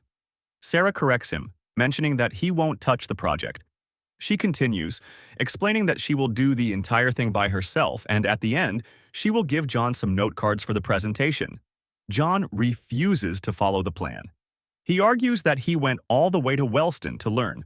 However, Sarah ignores John's words and stands up, cutting off his argument. She imposes her decision over John using her heavy presence. Without adding anything, she leaves the classroom while John looks at her with frustration. Sarah works diligently on the project while John dozes off and falls asleep on his desk. On the day of the presentation, Sarah approaches John and shows him the note cards. She tells him that he only needs to read them and follow her cues. John ignores her, and upon receiving the cards, he tears them. This exalts Sarah, who wonders what in the world he's doing. John tells her again that he came to Wellston to learn and not waste his time. He adds that since there was no communication between them, he made the whole project too, and so her notes are useless. He finishes by saying that they should at least try to figure out what to say during the presentation, to which Sarah reacts with anger. The teacher starts the class and tells everyone to get ready for the presentations. John and Sarah stand in front of the class, explaining the plot of a book called Hamlet. So far, everything goes smoothly, and now she gives John his turn to talk. She will give him one and only one opportunity. John starts giving more details about the book with confidence in his words. However, Sarah starts hearing things that are completely different from the actual plot. Sarah, frustrated, wonders if John even managed to read the latter half of the book. Sarah finally receives her grades, a B-. For her, that grade is a low blow to her image. But on the contrary, for John, it's a reason to celebrate. Sarah stands from her seat, and the teacher asks where she's going. Sarah replies, the library, while John watches her, wondering what's with her attitude. After class, John walks down an aisle and starts hearing the opinions of other students about Sarah. Practically all of them make fun of her for getting a B-. even adding that she's a disappointment. John listens attentively, thinking that even someone like Sarah has to go through these kinds of things. In the library, Sarah is checking some books until someone calls her. She lifts her gaze, only to find John. He asks her to work together this time so they do better in the next presentation. She aggressively stands from her chair and forces John against a wall. She tries to intimidate him, saying that if he doesn't follow her order to just read the note cards, she will send him to the infirmary every single day, giving him no chance to work on his project. John asks her if it's really worth going that far just for a perfect grade, to which she affirms. John asks again if she likes doing all the extra work by herself. He adds, wondering if the actual reason for her behavior is that she's constantly trying to impress people. This hits a nerve in Sarah, and she answers, saying that her attitude is none of his business. John strikes back, saying that he will continue doing his part of the presentation, and if he ends up wounded, she can consider the whole project a failure. Sarah does not hold back and promises to make John's life into a nightmare. With a sarcastic expression, John mentions that he's a cripple and there's nothing she can do to make his life more miserable. Sarah continues, stating that if John had followed her plan, they would have gotten an A without having to talk to each other.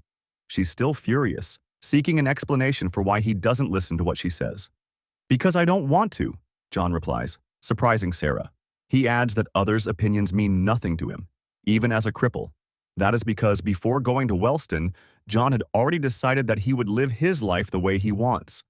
Sarah is shocked upon hearing John's answer, still with an angry expression all over her face. It is already night at the Wellston dormitories. Sarah lays on her bed, unable to sleep. Her thoughts kept circling back to John's words about whether all her effort was worth it just for grades and the approval of others. The idea that he could ignore others' opinions and live however he wanted struck her as absurd, almost delusional.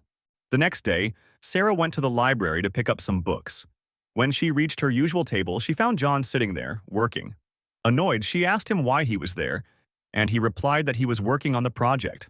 Sarah reminded him that he wasn't supposed to be doing anything, which only irritated him further. He insisted that he would do his part of the work regardless of her opinion. With reluctance, Sarah sat down, both of them silently resenting their partnership. As John finished a section of his work, Sarah requested to review it, arguing that it was reasonable given that they were supposed to be working together. John initially refused, but Sarah swiftly took the paper from him. Reading through it, she found several inaccuracies and questioned what was wrong with him. John defended himself by blaming the difficult language of the book, and Sarah told him to consult her if he had doubts instead of improvising again. They continued working on the project, but John eventually dozed off. Sarah slammed a book against the table, startling him awake, and ordered him to keep working, much to his frustration. After their second presentation, Sarah glared at her grades in disbelief. It was an A-, which felt like another failure to her. She couldn't understand why she kept falling short. In contrast, John was thrilled. Approaching Sarah, he celebrated their success, only for her to correct him coldly. She pointed out that the minus meant they had failed to meet expectations. Annoyed, John asked why she couldn't be satisfied with a good grade, but she ignored him, walking away and telling him not to speak to her again. As Sarah wandered through an aisle, she overheard laughter from nearby. Peering around a corner, she saw John being bullied by two girls. He was injured but still told them to stop gossiping and focus on themselves. One of the girls revealed they had been talking about Sarah, mocking her for her recent grades and calling her an embarrassment. Sarah froze in shock as she listened, but to her surprise, John defended her, stating that her dedication and hard work were undeniable. The bully responded by shoving John against the wall, mocking him for thinking his opinion mattered. Before things escalated further, Sarah stepped in.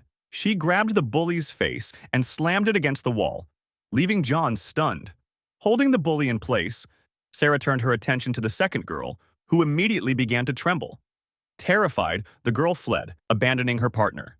The remaining bully turned to confront Sarah but stopped in fear upon recognizing her. Sarah demanded to know why she thought she could attack John and speak about her that way. The bully stammered an apology, claiming it was just a joke. Sarah ordered her to leave, and the girl ran off without hesitation. Once they were alone, John thanked Sarah. She dismissed his gratitude and stated they needed to start working on their third presentation. John, smiling weakly, responded that he would join her after a visit to the infirmary. Back in the library, John and Sarah were working on their project. Suddenly, John asked Sarah to help him understand a section of the text. Sarah smirked, mocking him, saying she never expected him to swallow his pride and ask for help. Despite her teasing, she began explaining the content of the book while John listened carefully. She found herself surprised by his attentiveness, as he had been uncharacteristically diligent over the last few days. The day of the final presentation arrived. Before it began, the teacher asked the groups to have a brief discussion. Sarah noticed John's worried expression and couldn't resist teasing him. She joked that he would drill a hole in the floor if he kept staring like that. John admitted that he truly wanted to do his best this time. He explained that he disliked what people said about Serafina and didn't want to drag her down any longer. Sarah responded curtly, telling him it was a little late to be worrying about that. When John apologized, she brushed it off, telling him to forget about the past and focus on the present. When it was their turn, Sarah stood and made an unexpected remark to John. She told him that he had been the most persistent partner she had ever worked with. Her comment caught John off guard, but brought a smile to his face. The presentation went smoothly, far better than their previous 2 attempts. Afterward, Sarah received her grade, a solid A. She finally felt at ease, though she refrained from celebrating. Approaching John, she noticed the joy radiating from his face. John, unable to contain his excitement, jumped out of his seat, celebrating their achievement. He enthusiastically told Sarah that she must be happy about her grade now. Then, with a grin, he invited her to celebrate with drinks on him. Sarah maintained her stoic demeanor, reminding him that his average grade was still an A-. John disagreed, arguing that they had worked hard for this and deserved a reward. Sarah initially refused, stating that she would rather spend time in the library. However, John was relentless and eventually convinced her to join him. They ended up at a boba tea shop. As they sipped their drinks, they both found themselves genuinely enjoying the moment. Though Sarah didn't show it outwardly, she too wanted to celebrate. She silently thanked John for teaching her to focus on what made her happy. Back in the present, Sarah was asleep at her desk. A servant entered the room, waking her up. The servant informed her that she was there to collect her work. Sarah groggily replied that it wasn't finished yet. The servant then mentioned that Sarah's father had arranged an internship interview for her at NXGen Research Facility. The interview was scheduled for the next day, and the servant advised her to research the company beforehand. Sarah sighed, commenting on how short the notice was. The servant, unimpressed, questioned whether her time away from home had made her soft, noting that she had been complaining more about her responsibilities. Before leaving, the servant reminded her to work more efficiently. Sarah stayed at her desk, staring at her unfinished essay with a sense of frustration and helplessness. John walked home, weighed down by the monotony of his routine. Wake up, go to school, get beaten up, and come back with nothing to look forward to. He couldn't help but wonder why he had to endure it all, questioning the point of the endless cycle. When he arrived home, he let his jacket and bag fall to the floor without a second thought. Frustration boiled over, and he lashed out with a powerful kick at the punching bag in the corner. The bag swayed violently, but it wasn't enough. He began throwing punch after punch, venting his anger on the worn leather. Everyone felt worthless to him. The weaklings who couldn't stand up for themselves and the so-called elites who only used their power for selfish and petty reasons. He was sick of people who thought they could do whatever they wanted simply because they had power. The image of the green-haired girl flashed in his mind. Someone he had once believed in, and now even she seemed like a disappointment. His strikes intensified, fists slamming into the bag until his knuckles burned. His breath came in raged gasps as he came to the bitter conclusion that everyone around him was worthless. But then a memory of Sarah surfaced, interrupting the storm inside him. Her image lingered in his mind, and he began to relax, the anger dissipating as quickly as it had surged. His hands were raw and bloodied, trembling from the effort, and he finally collapsed onto the floor. Eventually, he sat up and turned to his laptop, scanning the screen for any sign of Sarah. She was still offline, and the silence gnawed at him. It had been a week since he'd last heard from her. He noticed that his dad was online and decided to call. His dad was surprised to hear from him through the laptop, and John explained he had broken his phone in an accident on the stairs. His dad brushed it off, promising to send him money for a new one. John shifted the topic, asking if his dad could send him another copy of Unordinary, but his dad's tone grew serious. He explained that the editor had destroyed all the copies for his own safety. Concerned, his dad asked if everything was all right, but John quickly dismissed the question, claiming he had a lot of homework and ending the call before his dad could say goodbye. When his dad called back, John ignored it and closed his laptop. Back at school, Eason was keeping an eye on John, unsure of what Arlo was planning but recognizing that it was working. Slowly but surely, John's true colors were beginning to emerge. We are now at the headmaster's office. A blonde guy is knocking on the door and the headmaster invites him in. This guy, called Keen, is the head of security at Wellston. The headmaster invites him to sit and watch the news. The news is talking again about the group Ember. A new body has been found with its mark, and this time, it's in the town of Wellston. The headmaster asks Keen what he thinks about these news reports. Keen answers that it is frightening to see high tiers being murdered. He adds that it is pretty hard to understand Ember's objective. The headmaster asks him if he remembers Ray, the former king of Wellston. Of course, Keen remembers. Ray was a brilliant student with immense potential and a powerful electricity ability. The headmaster reveals that Ray was murdered by Ember a month ago, leaving Keen perplexed. He does not understand how that was possible. The headmaster explains that it might be linked to the fact that Ray got his hands on a copy of Unordinary. Keen is still shocked, considering that Ember must have strong members capable of taking down high tiers like Ray. The headmaster instructs Keen to monitor everyone entering the school until the situation with Ember is resolved. He adds that, combined with the reason behind Seraphina's suspension, Wellston now has 2 incidents related to Unordinary. This means the authorities will be keeping a close eye on them. The headmaster continues, asking Keen to bring any suspicious individuals to him for questioning. He also requests that Keen try to keep the authorities away from the school's internal matters. In another part of the school, a blue-haired guy is walking down the aisle. He spots Eisen and immediately hides, wondering what Eisen is doing. Around the corner, Eisen is watching a scene between John and 4 bullies. One of the bullies is pushing John against the wall. John asks him to stop touching him, making the bully and his crew laugh. The bully reminds John that he's the strongest there, so he can do whatever he wants. As he says this, the bully lunges at John with a jab. John swiftly evades the hit and grabs the bully's arm. Using the bully's momentum, John brings him to the floor, applying pressure on his elbow from behind. John, tired of the bullying, yells at him, telling him to never touch him again. While yelling, John increases the force on the bully's elbow, breaking it. The bully's 3 partners launch themselves at John, using their abilities. John stands his ground, ready for the impact. His eyes begin to release a yellow glow, revealing that John actually has an ability. John stands up, his eyes still glowing yellow. Suddenly, his mind recreates a similar scene from his past. He sees himself at his previous school, surrounded by defeated guys. Among them is a green-haired girl looking completely defeated in the background. A younger John stands triumphant in a deserted area, facing the green-haired girl. He tells her if she really thought he would be defeated just because she gathered a bunch of weaklings. John calls her Claire and adds that he expected more foresight from her. Apparently, Claire had known long before they met that John would become king of the school. She looks at John with fury, but he continues speaking. He asks if the only reason she helped him was to improve her position. Claire remains silent, breaking John's patience. He grabs her by the hair, demanding an answer. He asks why she made everyone turn against him. Claire yells back, telling John to look at himself. John looks confused, and Claire seizes the moment to free herself from his grasp. She slaps him hard across the face. Yelling at him, she tells him to take a good look at the kind of monster he has become. She says he only looks for reasons to hurt people and cares for no one but himself. Claire calls him a tyrant and a hypocrite, declaring that he does not deserve the power he has. She wishes she had never helped or met him. This breaks John, and he yells at her to shut up. Claire defies him, daring him to silence her with violence, just like he did with everyone else. John grabs her shirt and prepares to punch her, screaming at her in rage. But before the impact, he notices her expression. Her face is filled with fury and deep disappointment.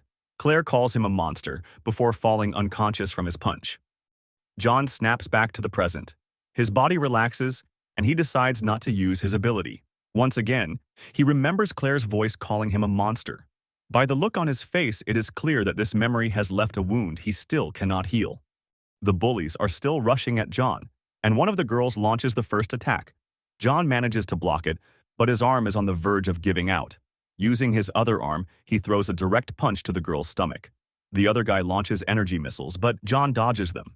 He tries to formulate a plan to escape, and concludes that the best way is to take down the guy blocking the exit.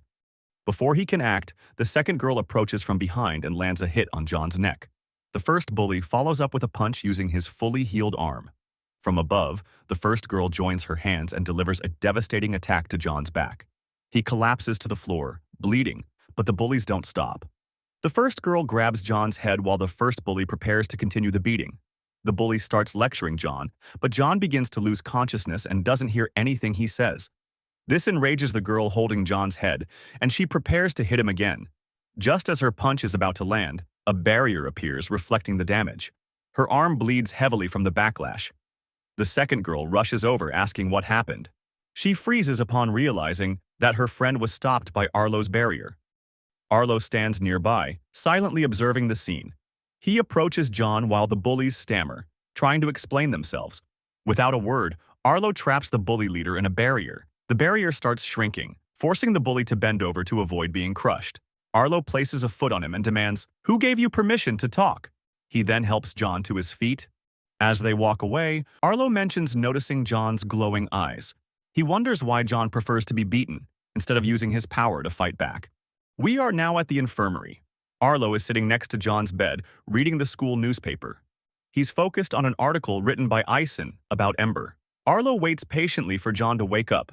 Meanwhile, John seems to be having a nightmare about his past. In his dream, young John is sitting on the rooftop of his previous school.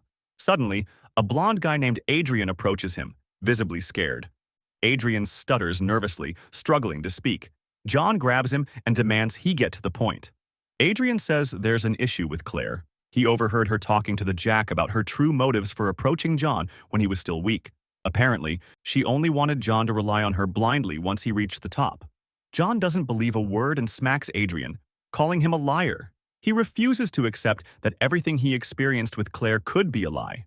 Adrian insists that Claire has been using him all along and is now gathering people to dethrone him.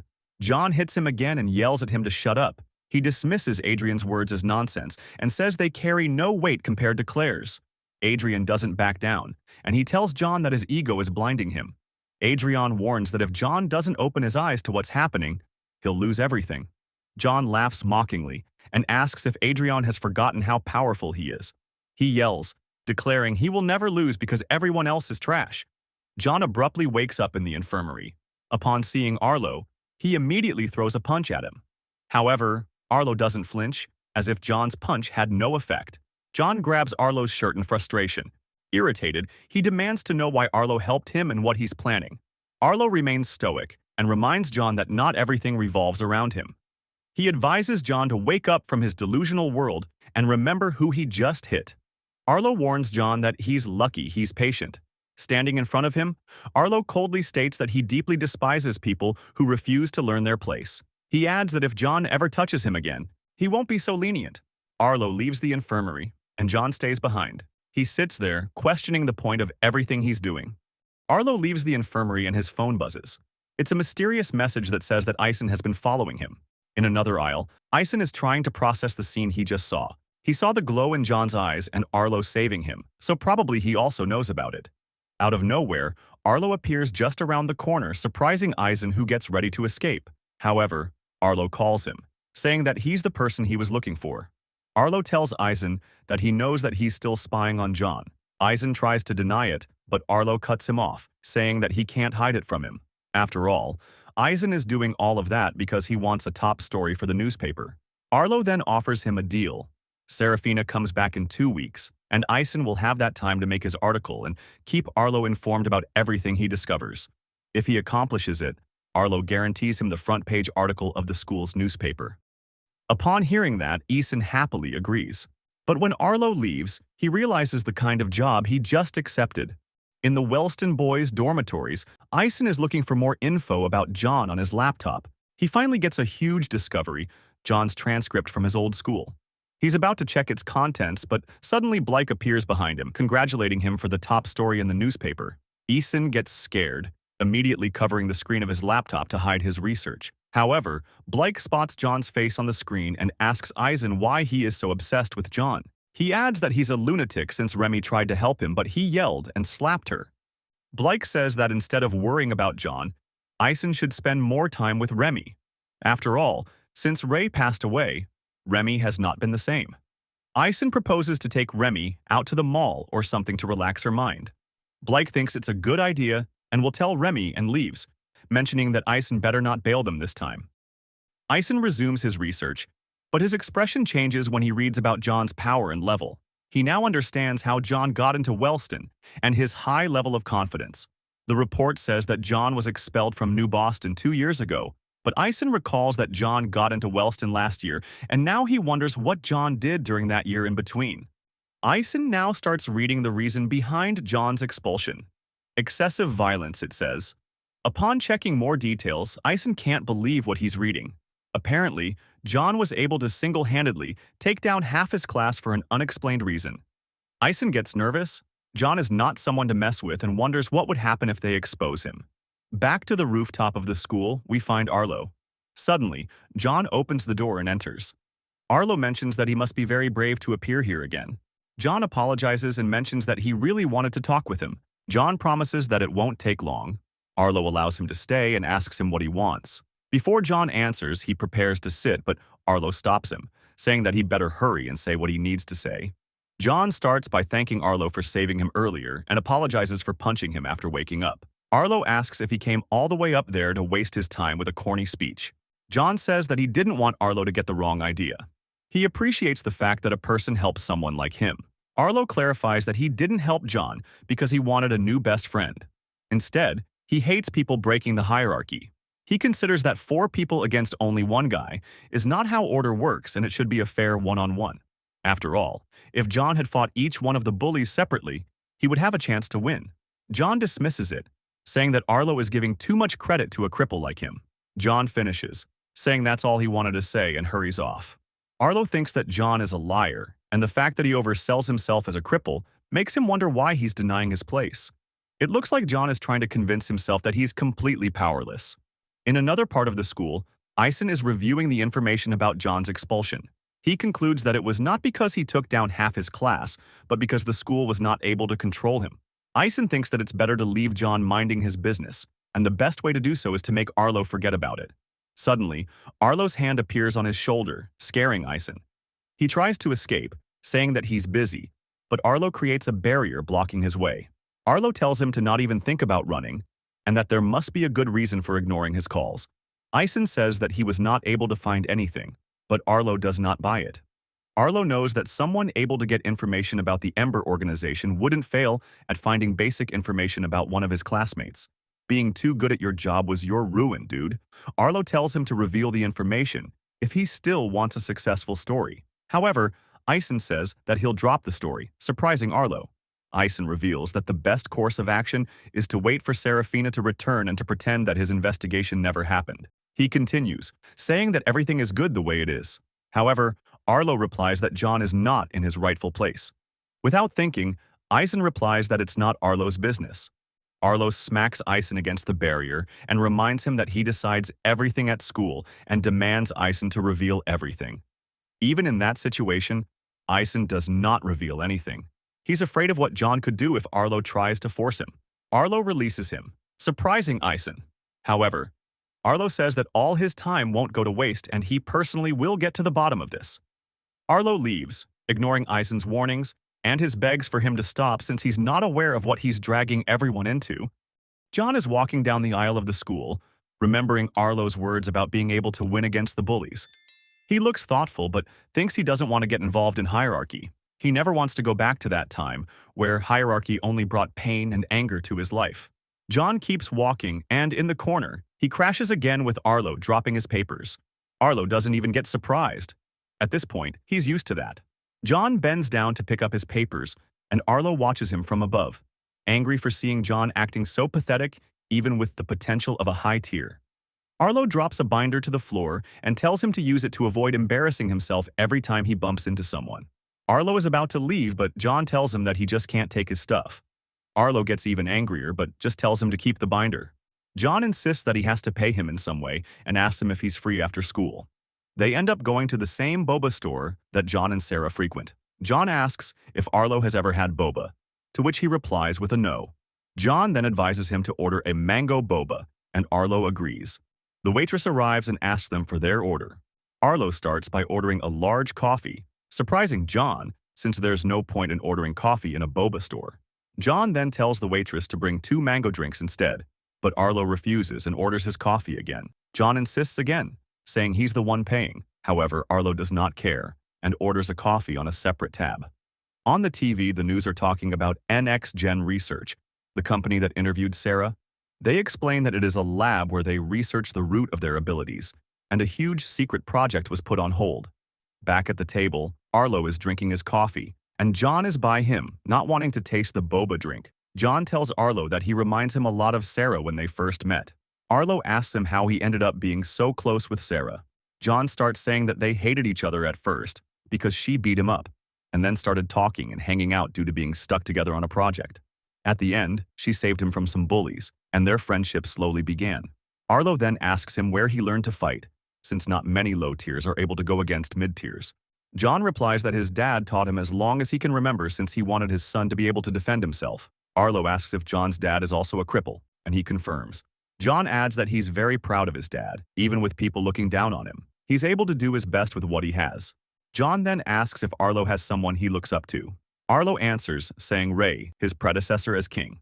Arlo says that he didn't agree with the way he managed things, but despite that, it was hard to dislike him since he was really good at recognizing people's talents and was extremely powerful. He finishes by saying that if he were alive, he wouldn't know who is stronger. John does not understand what he means by that, but Arlo stands up. He leaves the money for the coffee on the table and leaves, saying that he has some things to take care of. Before leaving, John insists one last time for him to take the mango drink with him. In Serafina's house, she's working on her daily book report. However, at this point, she's tired of doing that and throws the book with fury. Without noticing, the servant appears to inform her that NX Gen turned down Sarah's application. The servant adds that Sarah's father is very displeased and wants her to try harder next time. Back at the Wellston dorms, Blake and Ison are waiting for Remy. Apparently, they are planning to go to the cinema, but Blake, upon seeing the tickets, tells Ison he should have picked an action movie instead. Ison says that he's wrong since girls are into romantic stuff. Suddenly, Remy calls them from behind and says that she's ready to go to the mall. In a store, Ison is having an internal argument about which pen to choose, one with a gel grip or with a titanium grip. In the background, Remy is playing with a ball and suddenly launches one at Blake's face, imitating his attacks. They start a ball war while Ison takes an eternity to choose the pen. Tired of waiting, they throw a ball at Ison's head, telling him that it's getting late for the movie. In the cinema, the three are watching the movie, invested in its development to the point of releasing tears. After the movie, Ison mocks Blake, saying that despite not wanting to see the movie, he ended up crying. Suddenly, Blake spots an ability gauge booth, the same one where Sarah and John went. Knowing that Remy has a level higher than 5, they decide to make her participate. Ison practically drags Remy to the booth and Blake pays, telling the vendor to measure Remy's ability. Remy says that she already knows her level, and Ison replies that it's a guaranteed prize then. The vendor tells Remy not to worry, and he starts measuring her powers. The vendor gets surprised. Remy is very powerful for getting a 5. The vendor looks for a prize and gives her exactly the same teddy bear that Sarah received some time ago. Upon seeing the bear, Remy gets nervous and grabs the bear. After opening the bear, she takes out the tracking chip. This puts Blake and Ison on alert, including the vendor. They don't look happy, and Remy asks what the meaning behind the chip is. The vendor tries to calm the situation, mentioning that he's as surprised as they are and he's only giving the prizes his boss gave him. While grabbing the vendor's arm, Ison activates his ability. It is some sort of scan ability that allows him to check the pulse of the vendor. By his heart rate, Ison concludes that the vendor is lying. Ison hardens his grip, telling the vendor that he'll have to come with them. With no way to escape, the vendor drops a gas bomb, filling the area with a thick cloud of smoke. In the middle of the smoke, a guy with an invisibility power approaches the vendor from behind, making him also invisible. Remy tells Blake to get rid of the smoke. Blake charges energy balls on his hands and collides them, making an expansion wave that disperses the smoke. Upon checking the booth, they notice that the vendor is gone. However, they don't worry since Ison's ability also allows him to lock people's positions. With that, he's able to spot the vendor even if he's invisible and tells Remy where the vendor is heading. They rush to the exit, making a lot of fuss and alerting one of the mall guards. Upon seeing them, the guard mistakenly thinks that Blake, Remy, and Ison were the ones that set off the bomb and calls for reinforcements. Outside of the mall, they spot the vendor on a motorcycle still being invisible.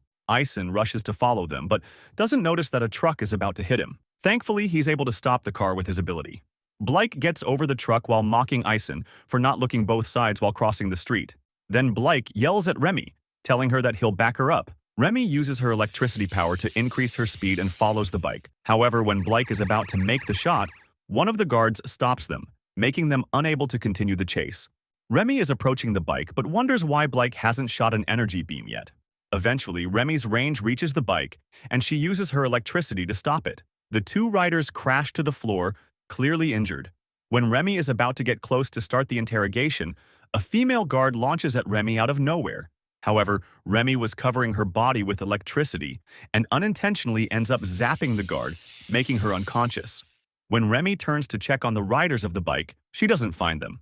Remy decides to concentrate to feel any of their electronics. However, the guard grabs Remy's leg with the little force she has left, making a complete halt to the chase. In the security room of the mall, we see the female guard escorting Remy using handcuffs. Ison and Blake are already there, trying to explain to the other guard what actually happened. Blake tells the guard to check the camera footage from earlier to verify that they are not lying. The guard adds that the vendor always gave him bad vibes, but honestly, the guard only started to listen to them after he discovered that they were students from Wellston. The guard says that he'll check the cameras, but they better not do anything funny. However, upon turning, Blake and Ison disobey his orders. While they wait, Ison mentions that he could easily get free from the cuffs, but Blake cuts him off, not wanting to get into more trouble. Remy says that the cuffs were not designed for people like them, and Ison asks, "What's the point then?" Remy continues, asking them why they let the guards catch them if they were stronger. Ison replies that he didn't want to get into trouble, and Blake says that the authorities were backing the guards. Remy says that that's the point. The cuffs are for mid-tiers, but for people like them, they act as a reminder that there are lines that shouldn't be crossed. They might be strong, but the authorities will always stop them. In the camera room, the guard is checking the footage. The students were not lying, but due to the smoke, the camera did not record much. However, at the booth, they notice a hooded man picking up the teddy bears and taking them out of the mall. The guard tries to follow him, but the hooded man managed to avoid all the cameras while leaving. Back to the security room, Remy tells the guys that she accidentally zapped the female guard, and she had to help her cuff herself. She starts daydreaming about how many guards it would have taken to stop her if she wanted to keep chasing the vendor. However, Remy stops, and her attitude changes. She tells them that she's been thinking about how the authorities would deal with powerful people like Sarah or Arlo if they decided to challenge them. For her, it wouldn't be logical to let people that powerful roam free without some kind of condition. She suspects that they actually don't have as much freedom as they think. Blake dismisses it, saying that they can do whatever they want at school, even not going to classes. However, Remy says that that's the case, but they also seem very obsessive. For example, Sarah and her obsession with perfection, and Arlo with his obsession for order. They are so invested in their responsibilities that the idea of defying the authorities never crosses their mind. Remy adds that it looks like they've been crippled. This automatically makes Ison remember John's past and his change of attitude. Ison then adds that it sounds logical. After all, the authorities need a reliable way to keep strong people in line. Blake is still not sure and asks about the superheroes not being targeted by the authorities. Ison calls him dumb for not being aware of the recent news. Ison explains that those superheroes don't act according to the authorities' wishes, and out of nowhere, a group called Ember appears and starts killing them. Blake gets shocked but still finds it hard to believe, despite Ison saying that there is no choice but to get rid of a threat that can't be controlled. Ison turns to Remy, revealing that she asked him to write an article about Ember for the front page of the school's newspaper. Remy wanted the students to be more wary about Ember's existence and to slowly introduce the idea that Ember and the authorities are connected. Suddenly, the guard appears telling them that the three are clear. However, the case was escalated to the authorities, so they need them to give an official statement, which annoys them. At Seraphina's house, she's working on her assignments late into the night. Suddenly, a pile of books crashes onto her table. The servant explains that it's the work her dad assigned her for the night. The servant says she'll return in the morning to collect the assignments and warns Sarah not to disappoint her parents again. As soon as the servant leaves, Sarah shoves all the books off the table in frustration. Standing amidst the mess, she sees John's image flash through her mind. Even as a cripple, John fights, bluffs, or escapes from his challenges. So, what's stopping her from breaking free of her own situation? Morning arrives, and while Sarah checks her laptop, the servant reappears to collect the assignment. Sarah tells her she hasn't touched the books and won't be giving her anything. The servant warns her of the consequences if her mother finds out, but Sarah interrupts. She declares she'll speak directly to her mother. When Sarah moves to leave her room, the servant tries to stop her and insists on delivering the message herself. Sarah freezes time, leaving the servant immobilized, and heads to her mother's room. Standing outside the door, she feels nervous but reminds herself that if John can stand up for himself, so can she. She opens the door and finds her mom reading documents. Her mother looks up and immediately critiques her appearance, telling her to remove her extensions and fix her jacket. Sarah begins by saying she won't do the assignments anymore, startling her mom. She continues, saying she wants the freedom to walk through the house and dress how she likes. Her mom cuts her off, insisting that instead of complaining, Sarah should be grateful for her privileges. She reminds Sarah that her path to success has been carefully laid out for her. Her mom warns her not to end up like her older sister, a failure. Sarah counters, saying she finally understands why Layla ran away. The house is cold and lifeless, and her sister was tired of being treated as a disappointment. Sarah accuses her mom of refusing to acknowledge how her actions caused everything to fall apart. Enraged, her mother activates her power to freeze Sarah in place and moves to slap her. But before the slap lands, Sarah activates her own power, nullifying her mom's ability. Her mom is shocked and demands to know how she did it. Sarah smirks and replies that she's simply faster. Sarah then uses her power again, freezing her mother. Her mom demands she stop, but Sarah ignores her and states her terms. She wants a ticket to Wellston by tomorrow because she refuses to stay another day in the house. She also demands her phone and credit cards be reactivated since she'll be packing that night. Her mother, still frozen, says she won't allow her to leave. But Sarah replies that she'll leave regardless. The only choice her mom has is how it happens. Sarah warns her to consider how people will react if both her daughters run away. As she prepares to leave, she mocks her mom, insisting she only flies first class. Her mom yells at her as she walks away. Outside the room, Sarah closes the door, feeling both exhausted and relieved. For the first time, she feels free. Back at Wellston, Blake and Ison are reading the front page of the school's newspaper. The article, written by an anonymous source, accuses the students of setting the smoke bomb at the mall. Suddenly, Blake, Ison, and Remy are summoned to the headmaster's office. Inside, the headmaster tells them they should know why they were called. He then asks if the details in the article are true. Remy denies it, explaining that the article doesn't tell the full story. She clarifies that they followed the culprit but were mistaken as the ones who set the bomb. They also assure the headmaster that they've already cleared things up with the authorities. The headmaster is glad to hear that, but reminds them of an important rule. At Wellston, they have the freedom to use their abilities as they wish. However, once they step off campus, they must be more cautious because Wellston's reputation depends on their behavior. He advises them not to act impulsively in similar situations and to consider the consequences of their actions. After leaving the office, Blake comments that the meeting wasn't as bad as he expected. Eisen jokes, surprised that the headmaster even reads the school's newspaper. As they walk, Remy grows curious about how someone at school could have known about the events. The incident was recent and took place over the weekend. She begins to wonder if someone has been following them.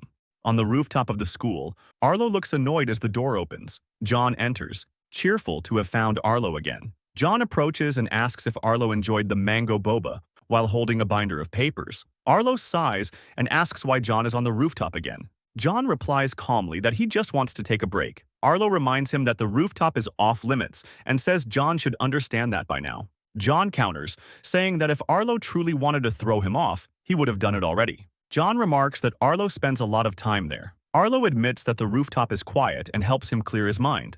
This statement causes John to recall his time as king, spending moments alone on the rooftop. Lost in thought, John suddenly remembers he has class and prepares to leave. Before going, he asks Arlo if he's free after school. Arlo replies with a firm no, saying he has errands to run. John insists, asking if he can tag along. Arlo refuses again, but John presses him, telling him to meet at the school gates after classes. Without waiting for a reply, John rushes off to class. Arlo stands there, wondering how Sarah manages to deal with someone like John.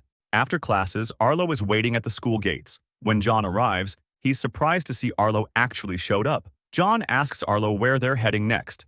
John and Arlo are on a bullet train heading to an unknown destination. John, growing impatient, thinks about how long they've been on the train. He finally asks Arlo where they're going. Arlo tells him to relax and wait until they arrive.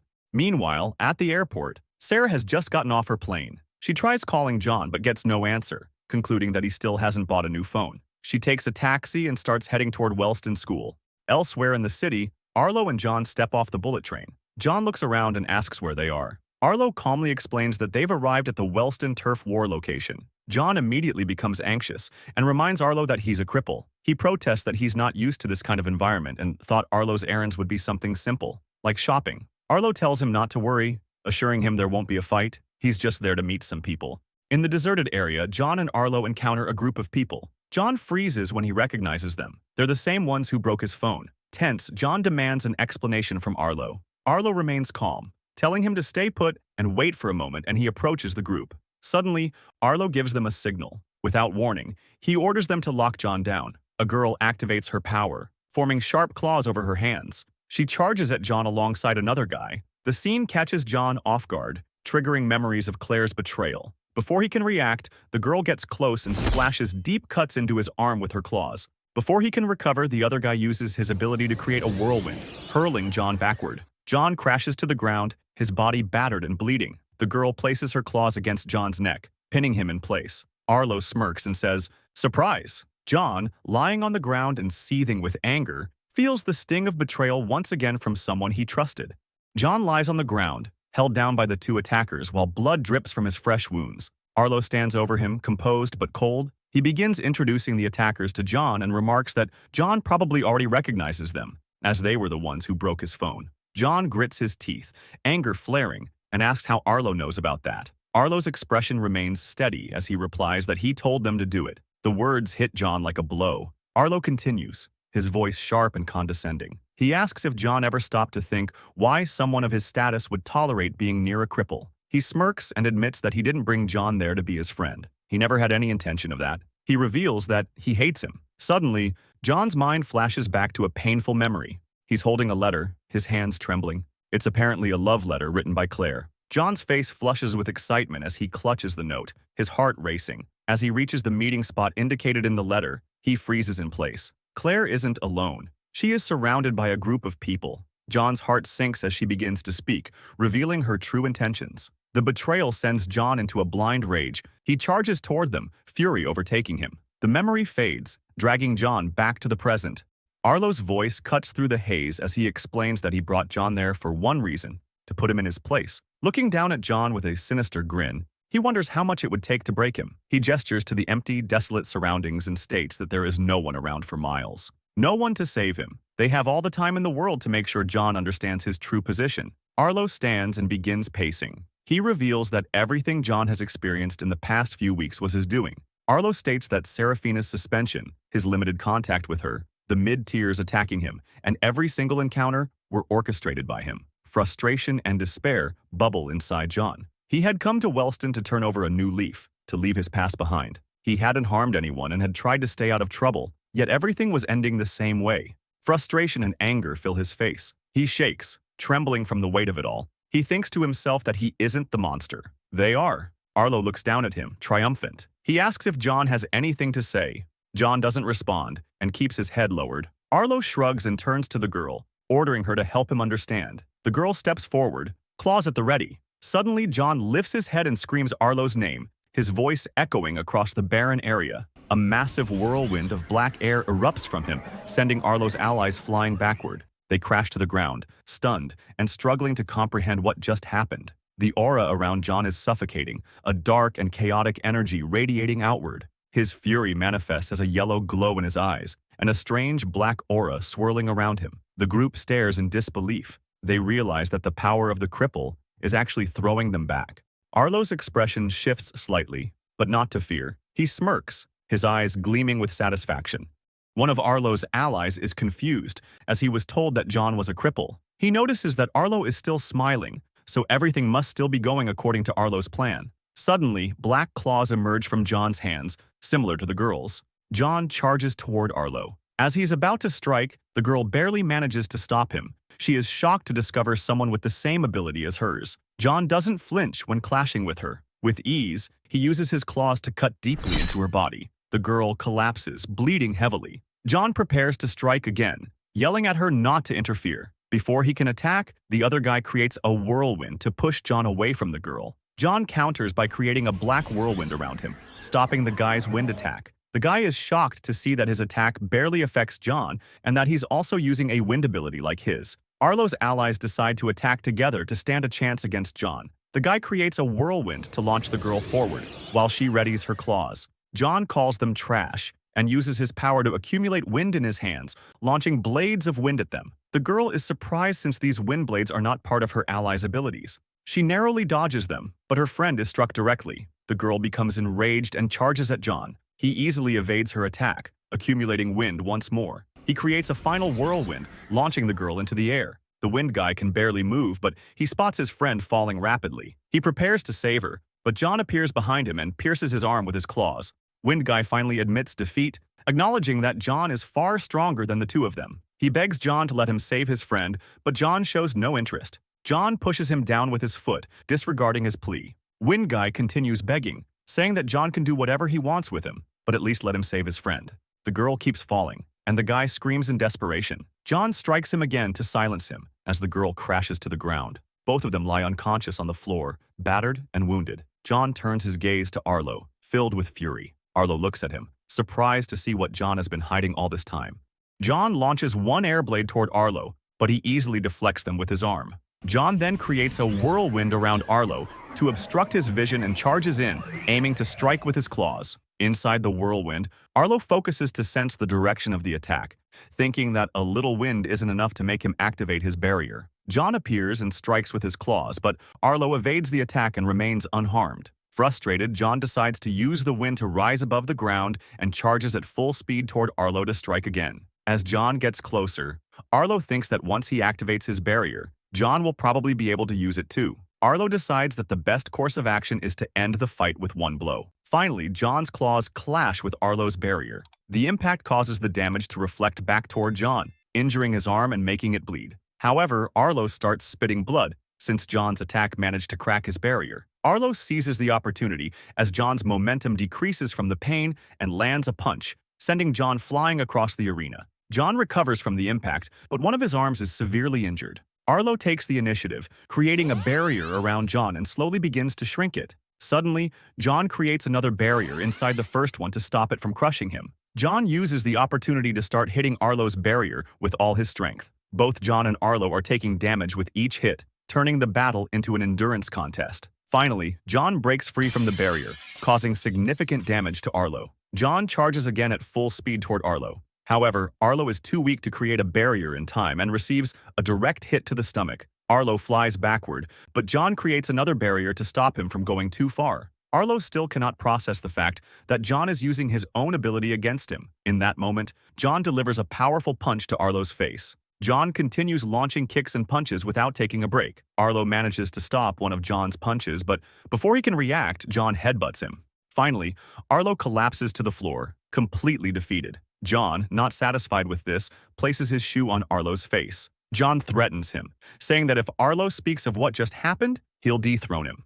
A while later, Elaine rushes toward Arlo's location. Upon arriving, Elaine is stunned by the sight of the three of them completely beaten up. She approaches Arlo and asks him to explain what happened. Arlo asks her to calm down and suggests healing the two guys first since they are in much worse condition. As Elaine heals them, she wonders if the two fought against mirror versions of themselves, as she can't fathom how such a fight could occur. She notes that she has never seen Arlo so badly injured and can't imagine anyone besides Serafina being able to do that. Elaine asks Arlo again to explain what happened and how he ended up so injured. Arlo cuts her off, telling her that it's better she doesn't know and asks her to keep the whole incident a secret. Elaine agrees, but she senses something is off about Arlo. He seems shaken, and he doesn't realize that when someone as powerful as him shows signs of worry, it frightens everyone around them.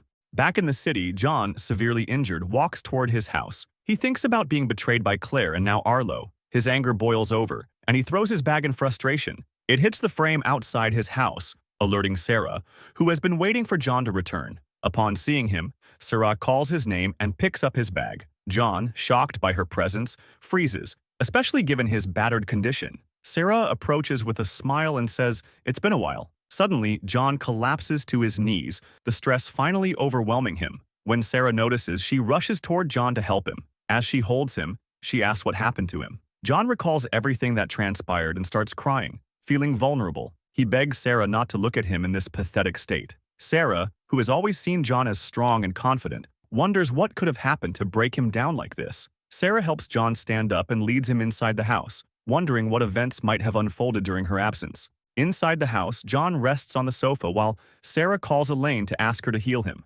Elaine picks up Serafina's call, and upon hearing her name, Arlo wonders why she came back earlier. Elaine continues the call and agrees to meet Serafina as soon as possible. Before leaving, she asks Arlo if he's okay. He confirms, but his expression suggests otherwise. Elaine is about to leave when Arlo grabs her arm, making her blush. He reminds her to keep her promise about the incident. Back at John's house, Sarah is filling a glass with water and some ice. She approaches John from behind and softly presses the cold glass against his neck. He jumps off the sofa, but the movement causes pain, reminding him of his injuries. John tells her to be more careful with his injuries, but Sarah dismisses him, saying that Elaine will arrive shortly. Sarah then asks him what happened. John answers that the obvious happened. The cripple is now targeted by everyone since his strong friend is gone. Sarah doesn't buy it and asks him to tell the real story, as it's the first time she's seen him in this state. John tries to change the subject, asking her where she had been the whole time. But Sarah remains stoic, like a wall.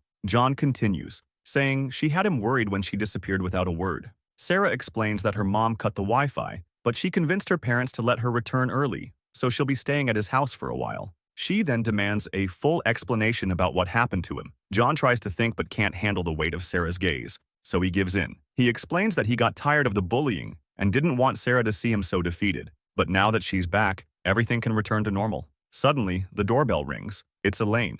Sarah opens the door and finds an exhausted Elaine, who apologizes for taking so long. Sarah invites her in, but Elaine apologizes again, this time for all the issue about the Unordinary book. Sarah dismisses it, saying everything is fine now. Elaine, relieved to be free from guilt, asks Sarah why she called her. But before Sarah can answer, Elaine notices John in the room and loudly asks why he's there too. John, not happy, reminds her that it's his house. In the living room, Elaine is reluctantly healing John while mocking him, calling him lucky for being Serafina's friend. Otherwise, she wouldn't be helping him. She continues teasing him for picking fights he can't win, unaware of the danger. John starts sensing Elaine's aura and notices that it's much weaker than usual. This gives a hint as to how John was able to detect the presence of the invisible man outside the mall. Elaine asks John to show her his other arm, but John refuses, mentioning that the doctor will heal it tomorrow. However, Elaine insists, saying there's no way she's leaving a job halfway, especially after Sarah asked her to help.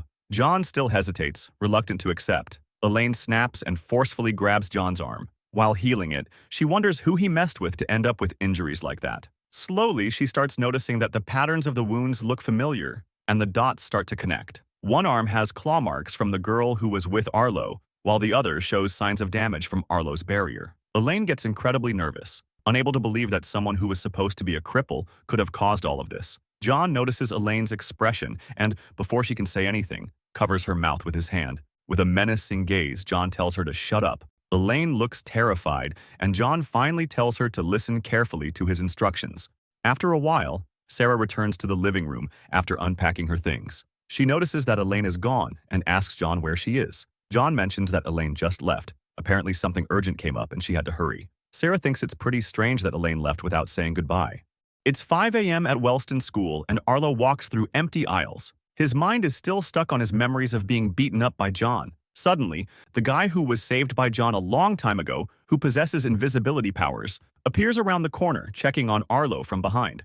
In the infirmary, the doctor chats with Keen, the head security at Wellston. Keen tells the doctor that he's tired of the investigation, as he hasn't found anything so far. He mentions that he's scanned all members of the faculty and the guests from the last couple of months, but hasn't found any connections with the authorities. Keen decides to change the topic, saying that he's heard the doctor has a new girlfriend and should at least try to look happier about it. Keen inquires about the doctor's relationship progress, but the doctor asks him to calm down, as it's not serious yet. He adds that he'll be going on another date with her the same week because she has something to tell him. Keen mocks him, telling him to prepare for a breakup. The doctor says Layla, his girlfriend, is a project manager, really smart and very attractive. Keen asks exactly how attractive. The doctor answers with an 11. Suddenly, Arlo appears out of nowhere, causing the doctor to spit his coffee in surprise. Before saying anything important, Arlo congratulates the doctor on getting a super hot girlfriend, much to the doctor's annoyance. The doctor then asks Arlo to explain what happened to his face. Arlo says he's not there to talk about it and just wants to heal up to avoid freaking out the people in the school. The doctor stands to look for the medicine, clearly annoyed that he couldn't enjoy his morning coffee in peace. Keen asks Arlo if everything's all right. Arlo replies that for the most part, it is. Keen mentions that it's a very big deal and asks who did this to him. Arlo dismisses the question, saying that he has the situation under control. The doctor returns with the medicine and hands it to Arlo. He mentions that, since he hasn't treated Arlo many times, the tonic will slowly heal his visible wounds, but it should be healed before classes start. Arlo thanks him, and the doctor reminds him to stay out of trouble. As Arlo leaves, the doctor asks Keen who could have done that to him. Keen guesses that John is probably the culprit, surprising the doctor. The doctor refutes, saying that John has been playing cripple so far. Keen continues, stating that John is the only one who could even touch Arlo. The doctor remains unsure, but he remembers his last encounter with John, who was acting very irritable. It seems that the authorities of the school knew all along that John wasn't a cripple. After a while, Blake and Eisen are walking through an aisle. Eisen is irritated because he doesn't understand his class, but Blake mocks him, saying that with studying, the classes are easy to follow. Suddenly, they hear rumors about Arlo going to the infirmary covered in bruises. Apparently, someone was able to beat him. This alarms Eisen, and he deduces that Arlo didn't listen to his warnings and ended up fighting with John. Blake yells at Eisen, snapping him out of his thoughts. Blake immediately denies the rumors, saying there's no way he believes those lies about Arlo losing a fight. In another part of the school, Remy is heading toward the press room. Upon entering, he calls for Cecile, the turquoise-haired girl who is checking the school's newspaper. She asks Remy what she's doing there. Remy tells her that she needs to know who the anonymous writer is. Cecile remains silent, her face stoic, before she closes her newspaper. She mocks Remy, asking if she doesn't know what the meaning of anonymous is. Remy responds that the person who submitted the article is planning something. Cecile asks for a source, but Remy says she just has a feeling. Hearing this, Cecile refuses to help, stating that without a proper reason, she won't hand over confidential information. Remy tries to convince her, saying that something bigger is happening around them, though she's still not sure what it is. Cecile tells Remy to get her information elsewhere. She won't risk her reputation over something so vague. Remy gets serious and reminds Cecile that she's the queen and demands she tell her the name. Cecile laughs with a smirk upon hearing Remy use her position as the queen. Remy continues, saying that her responsibility as the queen is to maintain a safe environment for everyone, and she needs the information for that. Cecile cuts her off, calling her speech a joke. Suddenly, Cecile moves in front of Remy with great speed. She tells Remy that if she wants that information, she'll have to force her to say it. Remy starts shaking, unsure of what to do in this situation. Cecile relaxes and tells Remy that she might have the title, but she's too pathetic to have authority. She adds that Remy should already know how to establish her dominance when she wants something, and reminds her that people won't step out of line if they know their place. Cecile continues, saying that she knows about Remy's encounter with the cripple. Remy didn't just help him, she even let him hit her without any consequences. Angrily, Cecile asks if that's the kind of example Remy wants to set, treating superiors however she wants, even if they are stronger. Remy tries to excuse herself, but Cecile cuts her off, calling her an embarrassment. Suddenly, Cecile adds that Remy is as delusional as her brother, hitting a nerve in Remy. Remy confronts her, demanding that she not speak about Ray in that way. Cecile then asks if Remy is aware of the kind of king her brother was. She tells her that Ray was a king who didn't care about hierarchy, gave low tiers false hope, and burdened high tiers with useless responsibilities. She continues, saying that he left the school in complete chaos, but thankfully Arlo and Serafina were able to fix most of the mess. Remy refutes this, saying that Ray didn't mess up. He just wanted to help everyone and make everyone help each other. Cecile grows tired and tells her that she doesn't know anything, and that kindness and sincerity are just a waste of time. Cecile finishes by saying that Remy's brother was an idealist and a weak king. She tells Remy to learn from his mistakes and move forward.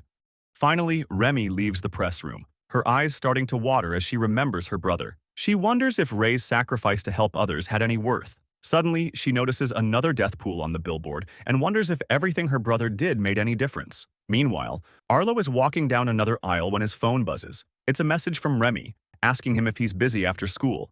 Now we find Eisen spying on John while he is being bullied by two guys. One of them is yelling because John made his uniform dirty after bumping into him. He demands an apology. Instead, John calls him trash and tells him to get out of his sight. The bully gets enraged, grabbing John's shirt and daring him to repeat himself. Reaching the edge of his patience, John calls him trash once again. Before the situation escalates, Eisen steps in, kicking the bully aside. The bully groans in pain until he notices that it was Eisen who struck him. They immediately rush away from the scene, terrified. John begins picking up his papers, and Eisen approaches to ask him if everything is all right, but John slaps his hand away, telling him with a stern gaze not to touch him. John starts walking off while Ison remains frozen in place, thinking that he has to keep John calm until Serafina comes back. Outside of Wellston, Arlo is waiting for Remy on a bench in a park. She finally arrives, and Arlo calls her Pinky while reminding her that it's late. Remy counters, calling him Aslo. She finally sits, and Arlo tells her that he heard about the bomb incident at the mall. She brushes it off, saying it wasn't a big deal, just a smoke bomb. However, it was serious enough for her to be called to the headmaster's office. Arlo reminds her that it's important how she presents herself outside of school because there's a reputation to uphold. She shifts the topic, mentioning that the details in the article about the bomb incident were very precise, except for the fact that they were framed. It's as if the person who wrote the article had been watching their every move. Remy changes the subject again, saying she heard the rumors about Arlo visiting the infirmary. Arlo is shocked. He made sure no one was following him that morning, but hides it with a smile. He says it's ridiculous for her to believe such things, but Remy replies that it might be true considering everything that's been going on. Arlo concludes that they're both being monitored. Remy continues, saying that since he's the strongest among them, he might be able to ignore it, but the rest are scared. Arlo then asks her to explain exactly what happened at the mall. Remy explains that they only stopped at a booth offering prizes to everyone with a 5 or more on the level scale. In other words, high tiers. The moment she received her prize, she already knew it had a chip in it, and that's because the prize was the same teddy bear Serafina had. This last detail made them realize that Sarah was probably being tracked too. Arlo then concludes that the person who wrote the article must be working under Cecile, who is also a high tier. Those people likely have information about all high tiers at Wellston. But what troubles Arlo the most is how long this has been going on, and what their true purpose is.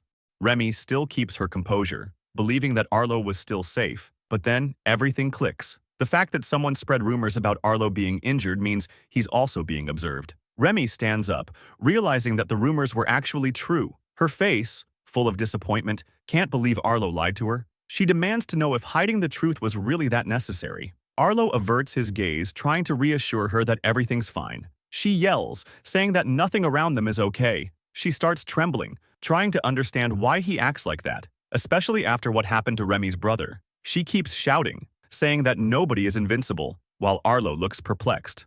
Remy calms down a little and sits again, asking why he's acting like Ray, always hiding things from her while everyone around keeps getting hurt. Remy starts crying. Her helplessness overtakes her. She doesn't think she'll be able to endure losing someone else again.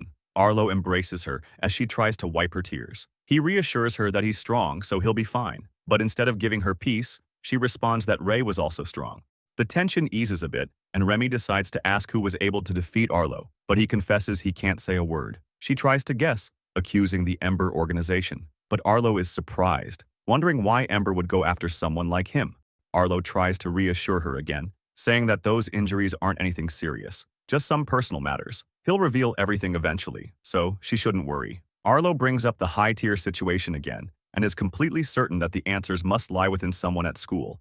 At the airport, a mysterious man steps off a plane holding a slip of paper with John's address. Meanwhile, at Wellston, Arlo walks through the hallway, deep in thought. His classmate has to raise his voice to bring him back to focus. Just then, John accidentally bumps into Arlo again. Arlo immediately tenses up, unsure of what John will do. Before anything happens, Arlo's classmate grabs John, ready to punish him for bumping into the king. But Arlo stops him harshly, grabbing his arm and applying pressure. The classmate is shocked. He's never seen Arlo lose composure like that. Arlo reprimands him, saying that someone powerful like him should focus on more productive things instead of wasting energy on someone as worthless as John. He releases the classmate and walks off, leaving him confused. As he continues walking, Arlo's thoughts are filled with disgust toward John. He hates how John hides his power, pretending to be powerless. Even worse, John is dragging Serafina into that same mindset. Arlo sees it as cowardly, abandoning the responsibilities that come with strength and leaving everything to him.